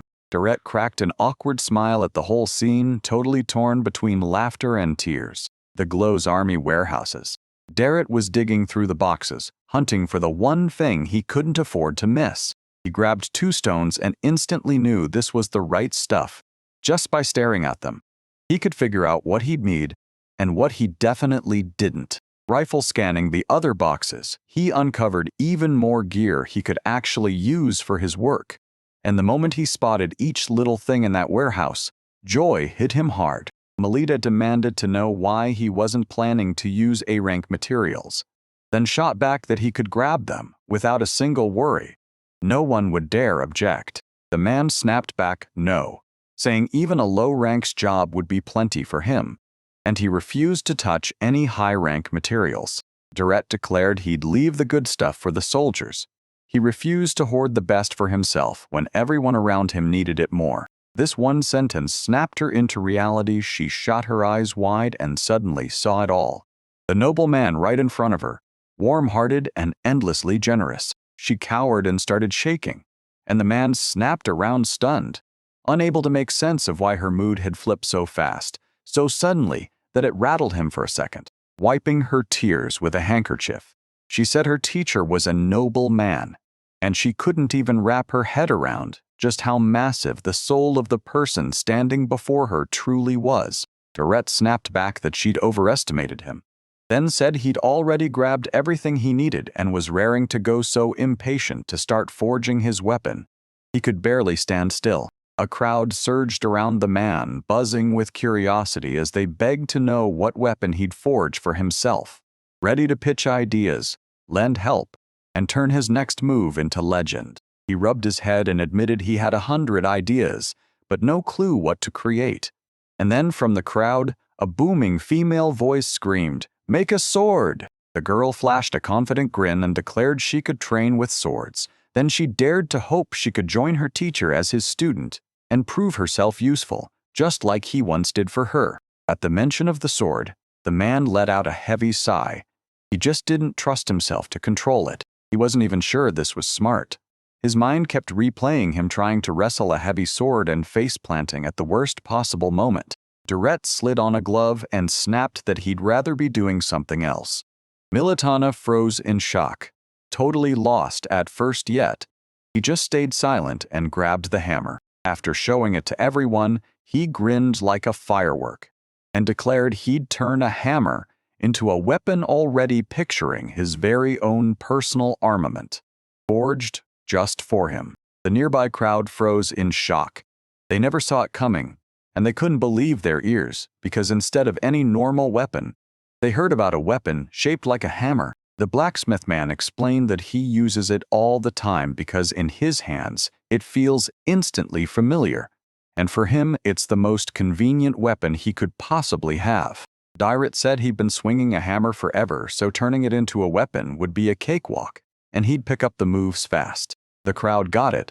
This was exactly what they figured a blacksmith could deliver, and they backed the man's plan without hesitation, thrilled by the awesome weapon idea he'd brought to life. After grinding nonstop for hours, he finally hauled out a massive hammer for everyone to see, so heavy it looked unreal, yet rock solid and built to last. The whole crowd gasped at how huge and how insanely good the man's work was. They definitely didn't expect that level, but once they saw it, they couldn't look away. He stared at his work and grinned. "It's perfect." All that was left, he said, was slapping a name on it, and then this weapon would finally be ready to wreak havoc. Nilitana closed in and grinned, telling him she had an insanely good idea for what to name his brand new weapon. Everyone in the crowd was 100% sure that girl could come up with an insanely cool name for that sword. And they weren't guessing because the commander was known as the best at naming all kinds of weapons. She confidently pitched the name Doretta's hammer, totally sure it'd make everyone beside her light up with approval right then. Everyone went dead quiet. Yes, even Dorette and the whole room just snapped to stillness, stunned by that name. At one point, the crowd erupted into loud cheers, thrilled with the name while the man beside them grimaced, absolutely hating it, calling it a terrible choice. Crowds erupted, yelling that the name was awesome and perfect for the weapon. Like they couldn't stop loving it. He hated it, but he couldn't flat out say so. Those watchful eyes were pinned on him, demanding he speak up about the name. After a few tense minutes of silence, he finally snapped back. Let it stand. He couldn't crush the crowd's shining hopes with his own refusal of that, even if it was a terrible name. The whole crowd erupted into cheers, and everyone looked thrilled, Darrett included. Right now, his only goal was simple: make sure every single person left smiling. Darrett's hammer jam magical power into its strike, and the blow hits like a meteor crashing down. A few weeks later, boom, the second training area opens up ahead of them. A lone man planted himself in the middle of a field, swinging a hammer again and again, carving up his strength so the weapon would feel effortless when the real fight finally came. There was a guy nearby backing him up, saying he was crushing it, and Dorette nodded and thanked him. Then the man wiped the sweat beads off his forehead right after that brutal workout. Darrett leaned in as the guy warned him, "Let the sword go at the right moment, or you'll leave yourself wide open right after the swing." Darrett nodded like, "Got it. I understand everything." The kid kept going, saying a hammer could block attacks like a shield while a sword just stabs, and he told him to start training his defense. Then Darrett shot back, "I've got hopes for you." Right at the very start of training, his own body betrayed him. He could barely move at all, and every second of training felt brutal. Without even thinking, he roared as he swung his hammer again, confident, crushing, like he'd just personally slammed the enemy right in front of him. Now it's all finally clicking. His body's obeying, his swings and moves come easy again, and every second of training pays off so hard he can't help but grin. He blurted out loud cheers, told the man he was crushing it, and couldn't stop smiling for his new friend's win, then swore his skills would only get stronger from here. And with that hammer in hand, his blacksmith skills kicked in hard, turning the whole thing into something way easier to swing than he ever expected, until he picked the perfect weapon that fit him like it was made for him. He pushed his training a bit longer, but even he hit the wall. Both of them agreed to take a break because that guy barely ever stops training. Dorette let out a heavy sigh, dropped under the massive tree's shade, and finally sat down to catch his breath after that brutal hammer workout. Suddenly, a girl popped up right beside him, praised his work to the skies, then walked proudly along his side like she'd been studying his training for years. Militaire snapped that he had zero free time with these non-stop trainings. But Dorette still broke into a grin when he saw the girl, because running into a familiar face always hits different. She said that because of him, every soldier was thrilled to learn and stick close to him. He was their authority, their living example, the standard they all chased. He shot a glance at the guys training nearby, swords whooshing in the air, one dude sprinting by, a crowd cranking out push-ups, everyone locked in and doing their own thing. He grinned, soaking in the sheer power of the scene. Then the man's eyes snapped to the girl's belt, like something down there had pulled his attention. Two little man-shaped toys dangled there, and he stared in shock. She still kept them with her all this time. One pair, split between a 25-year-old and a 40-year-old, hit him like a punch.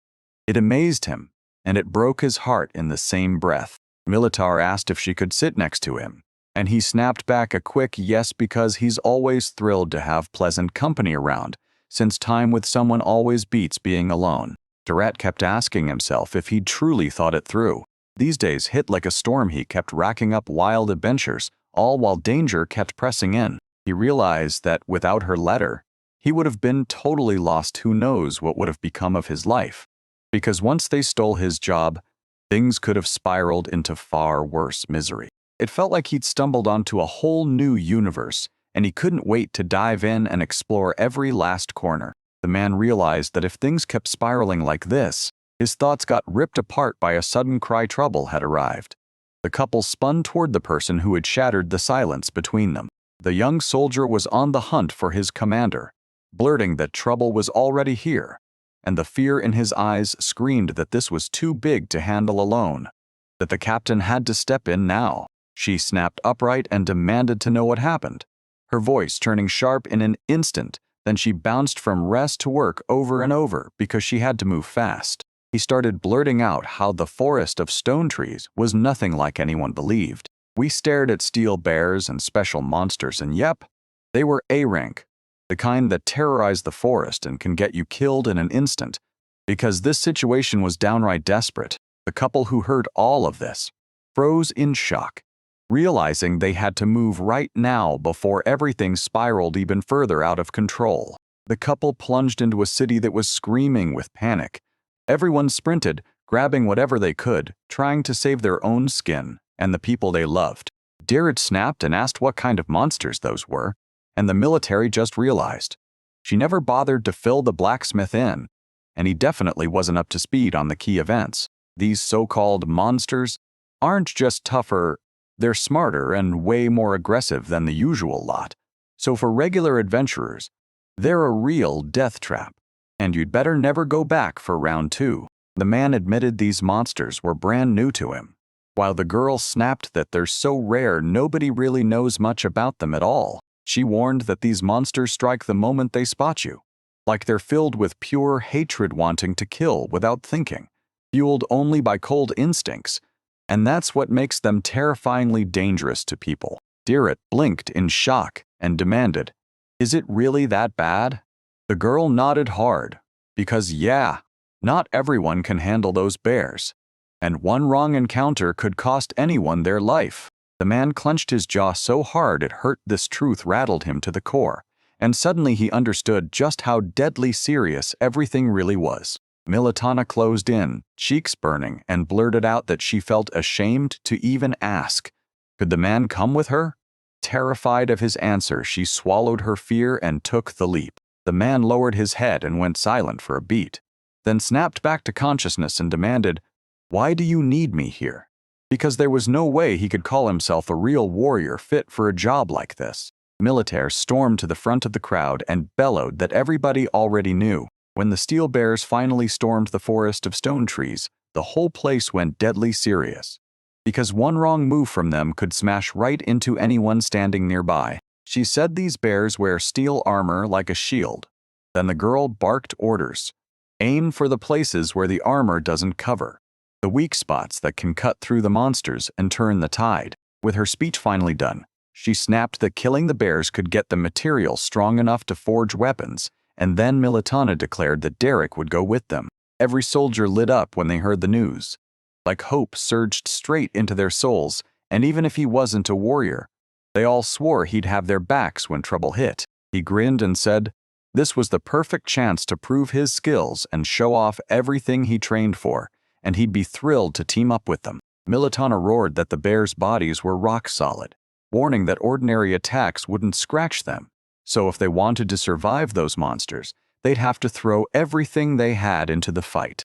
She commanded everyone to remember it, and the whole squad erupted in a roaring yes, because they got how serious it was, and nobody dared argue. Once they climbed aboard, the massive team surged out in one wave, soldiers charging straight into the forest to hunt down and smash the monsters. A few hours later, Derek realized the world around him had gone pitch black, and it pissed him off.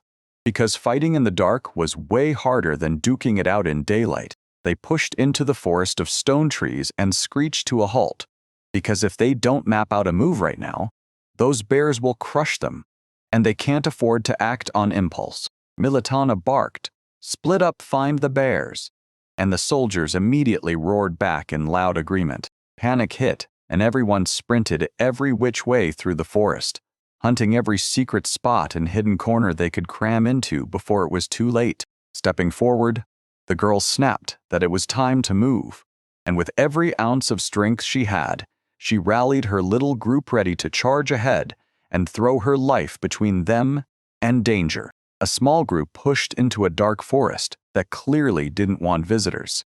Its eerie silence snarling warning signs at every step like it was screaming, "Stay away.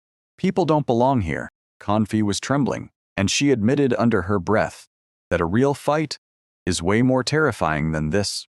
She'd expected it, sure, but training still hits nothing like a real bear hunt. Dired admitted he was nervous too, and the girl froze. She truly believed a grown man like him couldn't fear a single thing. But she was dead wrong. The man kept talking, insisting there was nothing to fear since nothing was happening at this exact moment. So for now, there was simply no reason to panic. Military was right there with them, and Confi knew it right next to that girl they'd be safe, because she was way stronger than the both of them and could absolutely smash those bears. The commander leaned in and said they weren't just coming. They had 2 holy weapons too, and those were going to smash the bears' chances of winning the battle. Doretta raises her hammer, then swings her sword, pure chaos and steel. Militaire flat out said they shrug off every hit unless it's holy, and the only holy weapons in the whole damn world are Derek's creations, the hammer itself and the girl's sword. She said the old blacksmith was built from the same stuff, but he couldn't lift a thing, and honestly, that didn't shock anyone. That kind of blacksmith was just plain useless. It's a cue for her teacher, and every kid who wasn't too lazy lined up to beg for his student spot, because landing under him meant honor and a little glory, and the man he understood everything. Scratching his chin, Dorette finally clocked it.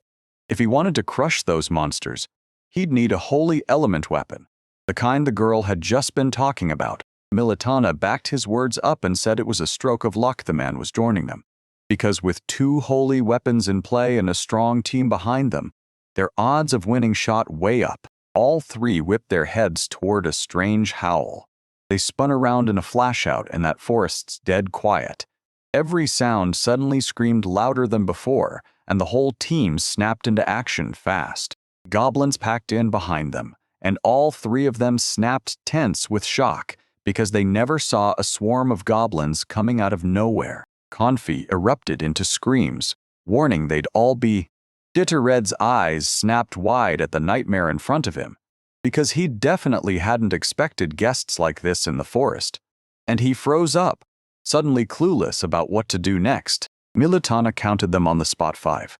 Then she guessed their lair had to be close, because the goblins were already raising their weapons, ready to strike. Darrett demanded to know if they'd fight, and the girl shut him down with a hard no, like she had something totally different planned. Militana told them, "If you feel danger, bolt immediately." Then she snatched a stone off the ground and hurled it with everything she had, blasting it straight at the goblins to scare them into running for their lives. She swung and smashed 3 goblins at once, sending their weapons flying from their hands as their little clubs clattered to the ground. And there was no way those stone hits weren't going to leave nasty lumps on their foreheads. They bolted right away, but 2 stayed put, staring down the team with fierce eyes, daring them to back off. And you could tell they weren't going anywhere.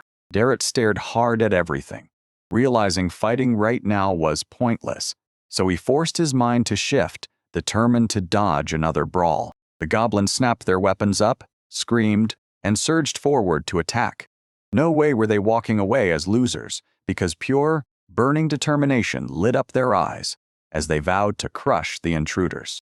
Confi's fear detonated. She shot out loud screams, and the terror clung to her so tightly that even goblins, of all things, felt too monstrous because she truly believed she was too weak to face monsters like them. Militana surged forward and ordered them to get behind her, but Darrett shoved forward instead, and that shocked her so hard she froze, because she'd promised she'd protect them herself, not let it go the other way. Clutching that massive hammer even tighter, he slammed into the goblins and sent them blasting several meters away from the team with brutal speed, like he'd wiped a few dust specks off a shelf. The girls froze in shock. They never saw that brutal hit coming, and their mouths fell open as they stared at the chaos right in front of them. As soon as the goblins hit the ground, they scrambled right back up and bolted every frantic sprint, screaming how terrified they were. Grinning, The man swelled with pride when he finally saw his training paying off, and he didn't even expect himself to land a hit that powerful, which left him cheerfully shocked. The girls beamed as they stared at that picture of a strong man who'd just come in and saved them, and the moment was so real, they couldn't stop grinning. Kantha blurted that Mr. Dirrit was pure legend, her hero and her lifesaver from those monsters that could have swallowed her in one bite. Militana couldn't believe its strength like that in just a few weeks is insane. The training hammered the lesson in, and it's already paying off with real results. With an awkward grin, the man thanked them for the compliments, then instantly looked flustered, like the praise was too heavy to handle. He wasn't used to being showered like that, but deep down, he definitely loved every second. He told them to push forward, no stopping now, because they were right on the edge of their goal, with only a little left to go. Suddenly, deep in the forest, a savage, inhuman scream ripped through the air, and it definitely wasn't good news. Could it be the bear they'd been waiting for? Terrified out of her mind, Kantha blurted out, "What was that?" And that inhuman scream sent chills through her as she frantically tried to track down where it came from. Dirred went rigid and snapped his attention to Militar like he was counting on her next move, because he wouldn't lift a finger without a clear command from his captain, not risking a single unnecessary action. The girl told everyone to stay sharp and not let their guard down because they didn't understand what was going on yet, so they had to protect each other right now. The forest went dead silent. Those screams vanished, and that crushing quiet crept in, making everything feel worse, because after a scream like that, silence alone turns into pure fear and choking tension. The team leaned into the forest, hunting for any spark of danger because they had to figure out exactly what was coming for them and what they'd have to fight back. Militana spotted something and, with a terrifying scream, whipped everyone to the ground at once, pure panic driving every move. A colossal tree hurled itself at them. One brutal hit could crush a person, and it came rocketing in at terrifying speed. Like it had been thrown by someone insanely strong, it tore a massive scar into the ground, an enormous, deep trench like a river ditch. And it was terrifying, because that tree could slam into someone at any moment. Everyone was freaking out, but Militana didn't flinch. She kept her face steady like a command banner, because as the commander, she had to lead the team no matter what. When she closed in on the boys, she asked if they were okay, and Dirrit stammered that, yeah, they were fine. But that picture still terrified him, and it took a moment before his breath finally steadied. Kantha burst into tears, thanking the captain over and over for saving her, then spun around and stayed razor alert, because this wasn't over yet, and she could feel danger closing in from every direction, ready to get hit from anywhere. Deep in the forest's shadows, something started crawling back into view, slow, inevitable, and closing in on the people like it's about to pounce any second, striking quietly and fast before anyone even realizes it's there. From the forest's shadow, an iron bear burst into view, standing on two legs in gleaming armor, looming like a nightmare and screaming danger with every step. Dirrit froze in shock at how massive it was.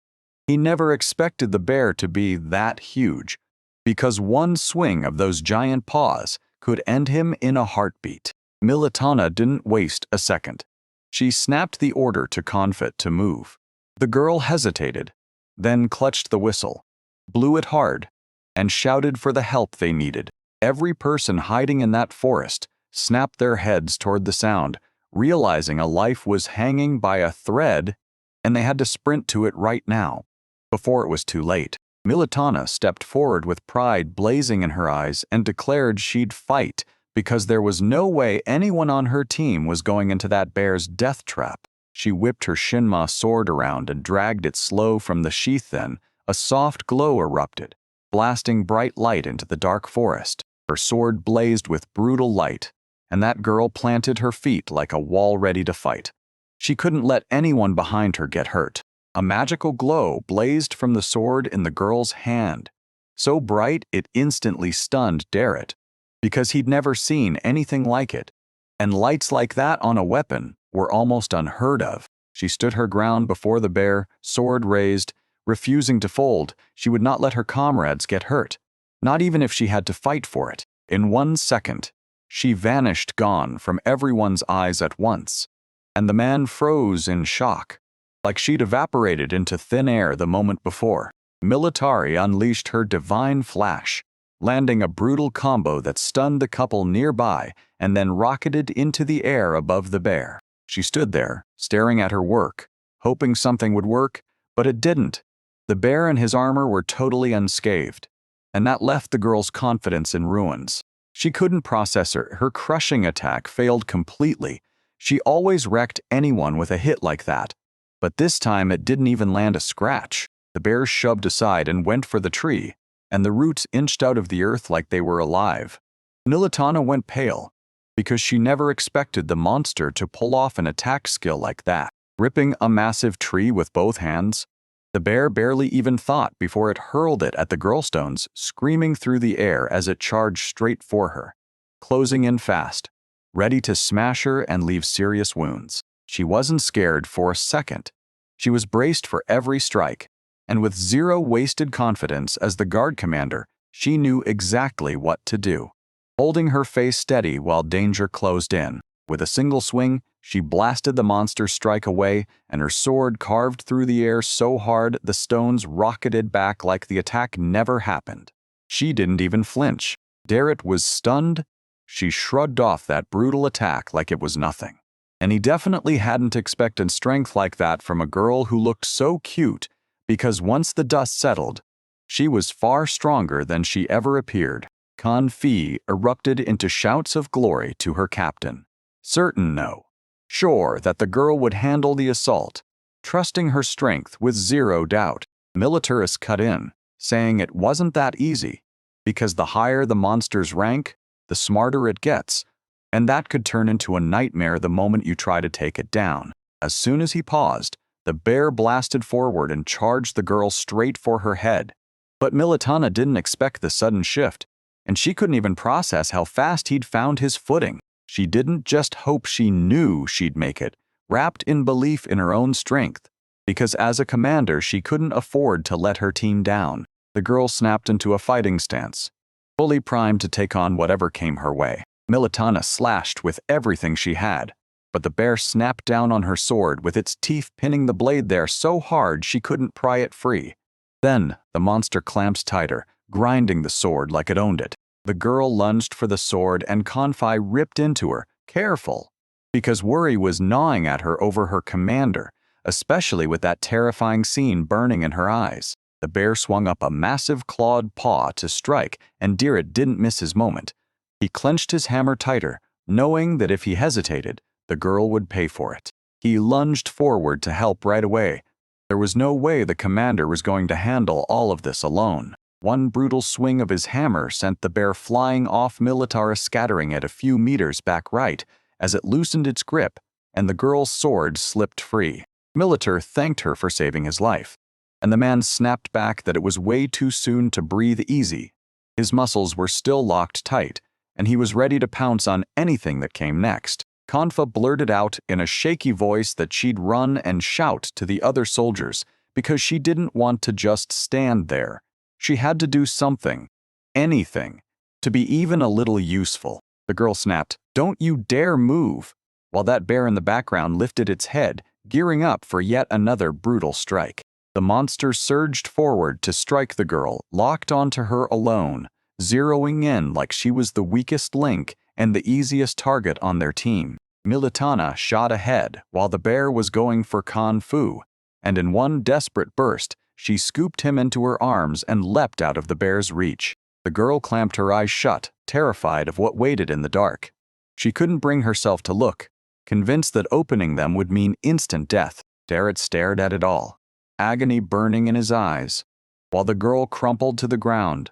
Kanfa blinked through tear-soaked lashes, unable to believe she was breathing again. She blurted out loud apologies to her captain, but Militana pushed herself up from the ground, waved it off, and told her it wasn't that bad at all. She was just relieved the girl was okay. The man saw Militana get knocked back, and his stomach dropped. What was he supposed to do now? He'd been throw her at that monster again. So he had to come up with something fast or it would be over before he even blinked. Help wasn't coming anytime soon. So the man made a decision right then and there. Right then, he had to guard the two right behind him. Then he caught himself, realized he'd worded it wrong, and snapped it into place. He just needed to do it. Bracing himself, he clutched the hammer even tighter because he knew he had to strike now, before it all slipped away, and he would do anything to protect his friends. The bear rose on its hind legs and snapped its gaze onto the man. While fury burned in him, he was already gearing up to smash the monster. Suddenly, a jet-black aura flared around the bear's body, and it screamed trouble. Direct was stunned. He never expected to see something like that coming out of a bear. He finally got it. Those flaws in the material were laid bare and he could spot every single wrong spot no matter how tiny. Direct blazed with determination, ready to work just like he did with materials, tracking every crack, because he could see exactly where everything was broken. The bear lunged and tore, and so the man snapped his hammer up like a massive wall, bracing himself against the savage clawed paw. He spotted every weak spot, but the attack shoved him into a full defense, forcing him to clamp down behind his hammer, and it completely threw him off. The monster swung up its clawed paw like a doom hammer, aiming one brutal strike at the blacksmith. And it was already thirsting to kill, shred, and tear him apart. Militana's worry snapped into her chest. But Derek tightened his grip on the hammer, swirling with magical light. As if he already knew he was about to strike with it, he poured every last spark of magic into it. Then the weapon detonated in blinding light, washing him out as it flooded everything around him. The weapon tore a monstrous hole into the ground, and inside it lay what was left of a huge bear, a beast he crushed so effortlessly it felt unreal. Staring at the chaos around him, Derek couldn't even process what just happened, eyes wide, heart pounding, because he still couldn't believe he was the one who caused all of it. Militara's scream ripped through the air from above. She demanded, "Is you're okay?" And her teacher calmly said, "I'm fine," even while he was still slumped under the heavy grip of shock. As the man fell into the hole, he couldn't even process what he'd just pulled off, and the girl demanded to know if he truly didn't remember, because there was no way she'd ever forget that insane feat. She told Direct that during the attack, a blinding light swallowed everything, and when he asked if a real hole showed up afterward, the girl nodded hard and said, yes. He couldn't even process what he'd just done. Pure awe hit him, and he was honestly stunned by what he could pull off. Confi suddenly launched into his arms, sobbing and screaming at the top of her lungs, and he couldn't help but feel relief, because the man was finally okay. Direct forced a shaky smile and rushed to apologize for scaring him. Militana shrugged her cloak back onto her shoulders, fighting through her injuries and keeping a stone-cold professional mask as she stood before her team. She flashed a smile, promised she'd handle the guards, then marched over to a small circle of people to straighten things out and strike a deal. All the guys by the hole were buzzing about that hammer blow, calling it pure style, because even the bear was left in nothing, and they swore it looked just like a meteorite crashing down. Confi clung to the man, while Derek gently stroked her head to steady her trembling heart, because he knew exactly how terrified she was for him, so he let her cry out every emotion. All that mattered to him was that they were safe right now. He had protected them. The girls were okay, and that certainty warmed his whole soul. A couple of days later, Militara hurries to his mentor and asks, "Are you all right?" Because if he felt that pain too, then his mentor definitely did. Direct shot back that his bones still screamed, but he'd live for sure. Then the girl grinned and said she'd nearly fully recovered too, and she was damn proud of it. The man's convinced youth is the best thing on earth, but every now and then he can't shake regret, because at his age he's still stuck doing those same reckless things. He demanded to know if the stone forest was under guard right now, and the girl snapped, shocked, like the question was totally out of place. Direct's heart pounded with terror. He figured he was going to be forced to pay for every single thing he wrecked, even though he knew full well he couldn't possibly afford that kind of bill, and the fear just kept crushing him. Militana got startled again, then burst into laughter. waving him off and telling him not to worry. She was just too amused by how the guy reacted to his defeat. She said this would be a living reminder for future generations of the blacksmith's power, and Durette's jaw practically dropped, because he never, ever thought he'd end up as an example for the future. And honestly, it's wild. Militana said everyone's calling him Durette, the Punisher now, and that was a huge win, because that kind of role could unlock a whole pile of advantages. The whole room froze in tense silence, and nobody could even find the words to answer that bombshell. The man snapped to a new topic, noticing how loud it was outside, like everyone was itching for a fight. And he couldn't help but find that kind of excitement oddly pleasing. Every soldier was grinding day and night, all chasing the same dream, growing strong like Durette, pushing their training to the absolute limit. Militana noticed his footsteps pounding huge marks into the training ground, and the shock hit the man hard. He never expected he'd end up as an example for every single young soldier. As Confir sprinted, she spotted a couple nearby, way more shocking than she expected. And still, she couldn't help but feel genuinely relieved they were there. With her hand to her head, she snapped to attention and thanked him for his hard work.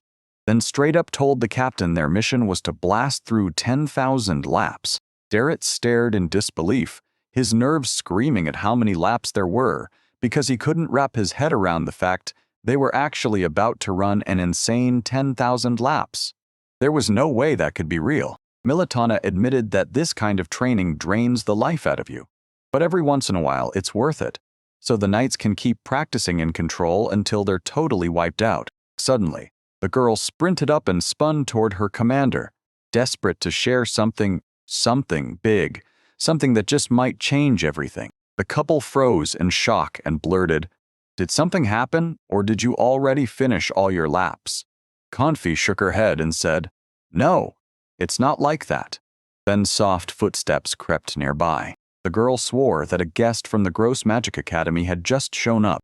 Militana nearly froze when the guest showed up this fast. She never expected him to barge in before they even got started, especially not that early. A stunning girl strolled up to them with a bright smile and blurted out that she and Durette hadn't seen each other in 15 long years. The man froze in shock. He had zero clue who stood in front of him, and the harder he stared, the more his mind refused to remember their face.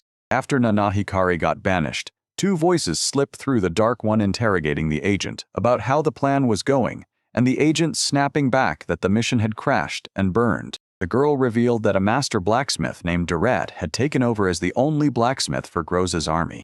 The gentleman snapped that good luck wasn't acceptable, and the agent bowed low, apologizing with a straight face, because telling your gentleman a lie costs you way more than it ever costs him. But the Lord knew she was a critical pawn, and losing her right now was the worst move he could make. He tells his agent he'll grant them one last chance, because kindness like that from him doesn't come around often. The girl shut her eyes and told her master, "Thank you," with a voice shaking relief flooding her as she realized she was still alive and wouldn't be punished again, because this time she'd get a second chance to fix what she'd done wrong. A rough voice barked, "Don't waste it," and the girl had no answer ready, so she just nodded in silence, because her life hung on that one move. Durette pressed the girl on who she even was, and that question snapped something. Rage flooded her face because she wasn't remembered, and, yeah, it stung hard.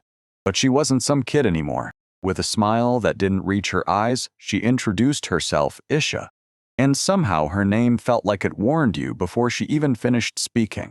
Durette felt a nasty, evil aura crawl over him, and suddenly it hit like his mind was snapping into place, and piece by piece, memories he'd truly wiped away started coming back. He suggested they played together a long time ago, and Issa lit up, grinning that he was totally right. Then she grabbed his hands in hers and said she was beyond happy to see him again. With a soft voice, she admitted she'd spent all this time caught up in Mr. Durette. She couldn't stop thinking about him, not for a second. Militaru stepped in between them and told the girl to back off, saying he was completely wiped out, and the girl tried to push the meddling girl away from her teacher. Spotted the toys on her belt? Issa teased that the girl treated them like mere playthings, And Issa burst out laughing, because to her it looked like the most pointless thing in the world. With her smile hidden behind her hand, she burst into a laugh at how Militari was acting like a kid, and that set her fury blazing so hard she was ready to cut down her rival on the spot, without a single thought for who was watching. With a sharp, stern voice, she said she'd just been thinking the time to settle the score was coming, and now it was here. Fists clenched, she was on the edge of battle. They'll never be friends. Sparks of conflict crackled between them, and an enemy aura surged around both of them. Derek gave a shaky grin, told everyone to cool off, and leaned toward Isa to ask what on earth dragged her here, because she showed up so wildly out of nowhere. The girl snapped to attention, sprinted up to the man, and blurted that she desperately needed his advice, until a sudden shout cut her off cold. A man burst up to them, and Izu said it was his deputy. The man gushed that he was thrilled to meet him, but the deputy shot back that he didn't buy that this old man was really the best blacksmith. He hated it. He pressed her, asking if she even dared to contradict him, and then he warned that when he came back, she'd get a private talk. One single sentence that nearly destroyed the whole image he'd worked so hard to build. With soldiers lurking nearby, Militara snapped at the deputy to take every word back and swore herself that Dorette's skill was real. Nobody was allowed to disrespect a man like that, because this blacksmith was the real deal. The man's expression snapped into something warmer, and he practically beamed as he greeted the commander, praising her like she always looked amazing, even though that compliment only made the girl feel awkward and out of place. Dorette could feel this old man was pure terror, and he couldn't help wondering if the guy even knew how he looked then. Out of nowhere, a scream tore through the air so loud it snapped his thoughts in half. Sinon shot up to them and swore he followed every instruction to the letter. But the tool still shattered anyway. Now rage burned in his veins, and he was primed to rip into them and blame the entire world for his failures. Dorette spun at the shout and instantly spotted the noisebreaker sign blasted across the guy's face. He was stunned because the guy showed up out of nowhere and came with a wild accusation. Senji dipped his head and blurted an apology. He owned up to his bad behavior and to the fact that they'd wrecked the tools, even though the man had asked them to keep everything intact. He was sick with shame that it happened at all.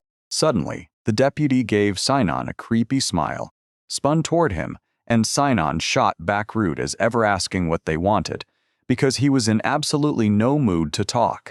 Arms flung wide in that awkward hug gesture, the man blurted, "I can't believe someone like you is stuck out here. Like a legend this big had no business in a place this plain." Everyone around him went wide-eyed. No one expected to hear those words about Sinon, because to them she was nothing but a spoiled idiot who demanded too much and gave absolutely nothing. The deputy beckoned the guy into his ranks, promising him a spot as his special instructor. And he said it with way too much confidence, like he'd known that blonde and his talent for years. He thought, yeah, this is totally my thing.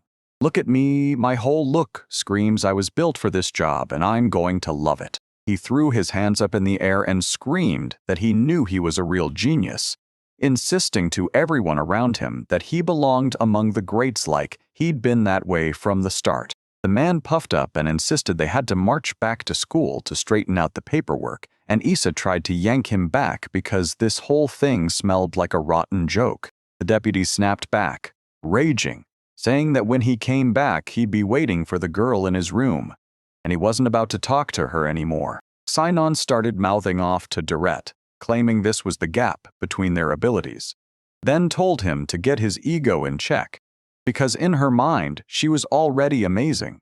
Like everyone else just couldn't see the special talent she believed was only hers. Both of them vanished in a blink.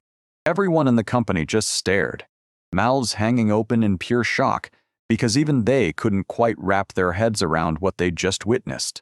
So nobody dared to bring it up. Gross Army military base, where fear and steel crush everything in their path. Militara swept a cup of tea onto the table and offered it to the guest. Dorette forced an awkward smile and admitted, point blank, that dealing with that deputy was a nightmare. Just look at how he acted, and the rude manners he flaunted. Isha let out a heavy sigh and admitted she was completely right then. She quickly bowed and apologized, clearly mortified by the mess the deputy had caused. He remembered she'd been named Supreme Master, told her she should feel damn proud, and she instantly ducked her head, burning with embarrassment. She revealed it all happened only because of the team Direct himself built. The man froze in shock, staring at the strange staff in his hands, and he couldn't figure out how he'd even made something like this because the moment was totally blank in his mind.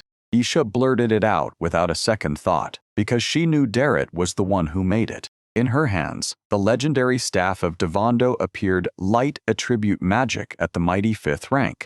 He stared at the staff cradled in his hands.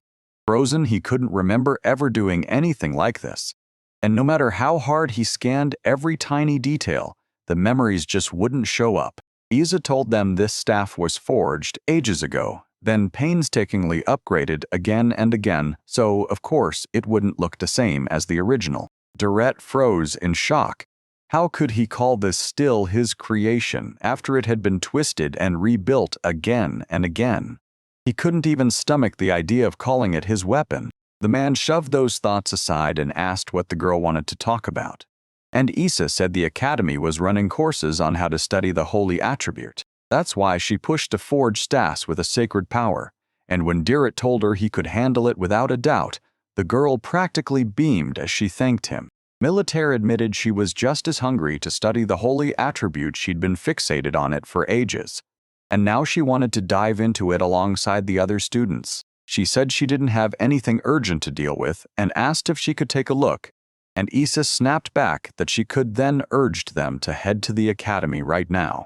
Darrett stopped them cold and demanded they wait. He had to grab his hammer, and there was no way he could leave something that important alone. Isha cranked her instant teleportation skill and zipped straight to the exact spot they needed. No time wasted. They burst in, and the girl lit up with a warm welcome as she ushered them into the Gross Magic Academy. The couple gasped, staring in awe at the world unfolding before them.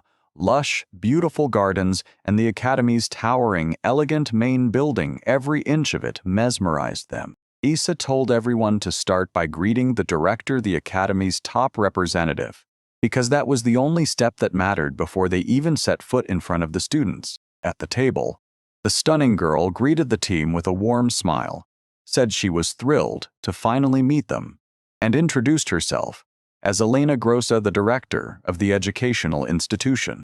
Nilitari said she hadn't seen Elena in ages, and Elena shot back that she was thrilled to find her alive and well. These two clearly knew each other well, and their warm greetings hit like family. The man introduced himself as Darrett and said he was thrilled to meet him. Then, out of nowhere, his mind snapped to something, and a storm of questions hit him all at once. The principal told her she'd heard Direct forged a holy magical staff, and now she's begging for his help to teach her students everything about that power. Isa claimed the girl was Her Majesty's sister, and the man froze, staring at them like a mirror match, both tall and fair-haired beauties who demanded every man's attention. Elena grinned and told everyone she's warm with people who work hard, strict with the lazy, and that she's really expecting real results from Mr. Direct. The girl tried to introduce him to her students, but a sudden ear-splitting cry ripped through the room. Izu! And the moment everyone heard it, fear sparked on every face because nobody expected that name to be shouted. A deputy was right there, seething that the girl never slipped into his room after coming back, and he demanded to know why she'd carried this misunderstanding with her. Sinon snapped rudely, "What's a boring gray thing like that doing here?" With the crown sitting on his head, he didn't hold back. He kept talking down to every person he passed. Direct let out a heavy sigh. Today's headache was brutal, and now he wasn't about to deal with some guy who couldn't do a thing on his own. The man just wanted to lie down and rest. Out of nowhere, someone snatched Izu's hand and yanked it toward themselves. Direct and Militaro froze in shock, because they definitely didn't see that sudden move coming. The jolt rattled them, and worry for the girl hit hard. The girl yanked at her hand, trying to tear herself free from the deputy's iron grip. She shrieked for him to let go, and he just smirked, daring her to actually stand up to him, while Dorette clenched her teeth with pure rage. Ripping the man's hand away, the blacksmith barked that his station didn't give him the right to act like that, and with his brute build, he could prove he wasn't weak at all, then crush any part of the body if he had to. The deputy bristled and snapped that he was one of the academy's top sages, then demanded how the other guy could dare to grab his hand like that without shame. Darrett leaned in and basically said, "He's not going to do a thing Izu wouldn't like." And the deputy went pale, then blurted, "Got it." Because deep down he knew the truth. Every single person standing here was way stronger than him. Sinon snapped at the man to bolt before it was too late, and the deputy sprinted off in panic, desperate to save his own life. The guy bolted straight off, yelling for Darrett to hear his advice and not do anything reckless. Yet he still chased after the deputy. The three of them just froze in silence, stunned into not knowing a single word after that brutal mess, because nobody wanted to talk about what happened. Yet they couldn't pretend it didn't. The military snapped a question about how the girl felt, and Darrett blurted that everything had to hit the director right now because she could think of something fast and step in to help. The couple was locked in to spill every detail to the director to back up Isa, and the girl thanked them, then boldly decided not to help. She flashed a grin and insisted with total confidence that she was perfectly fine. Her eyes turned cold, like she'd seen this too many times, and when she said she was used to it, her face proved she'd been living with this for ages. Dorette and Militara stared at her with aching eyes, and you could feel how badly they pitied Isa right now. The girl snapped her hands together, trying to slam the brakes on the conversation and flip the topic fast. She's thrilled to introduce the couple to her students, fully sure they'll knock the crowd's socks off. Isha jabbed a finger at the day and told everyone, "We're in this right now, so step in and join the show."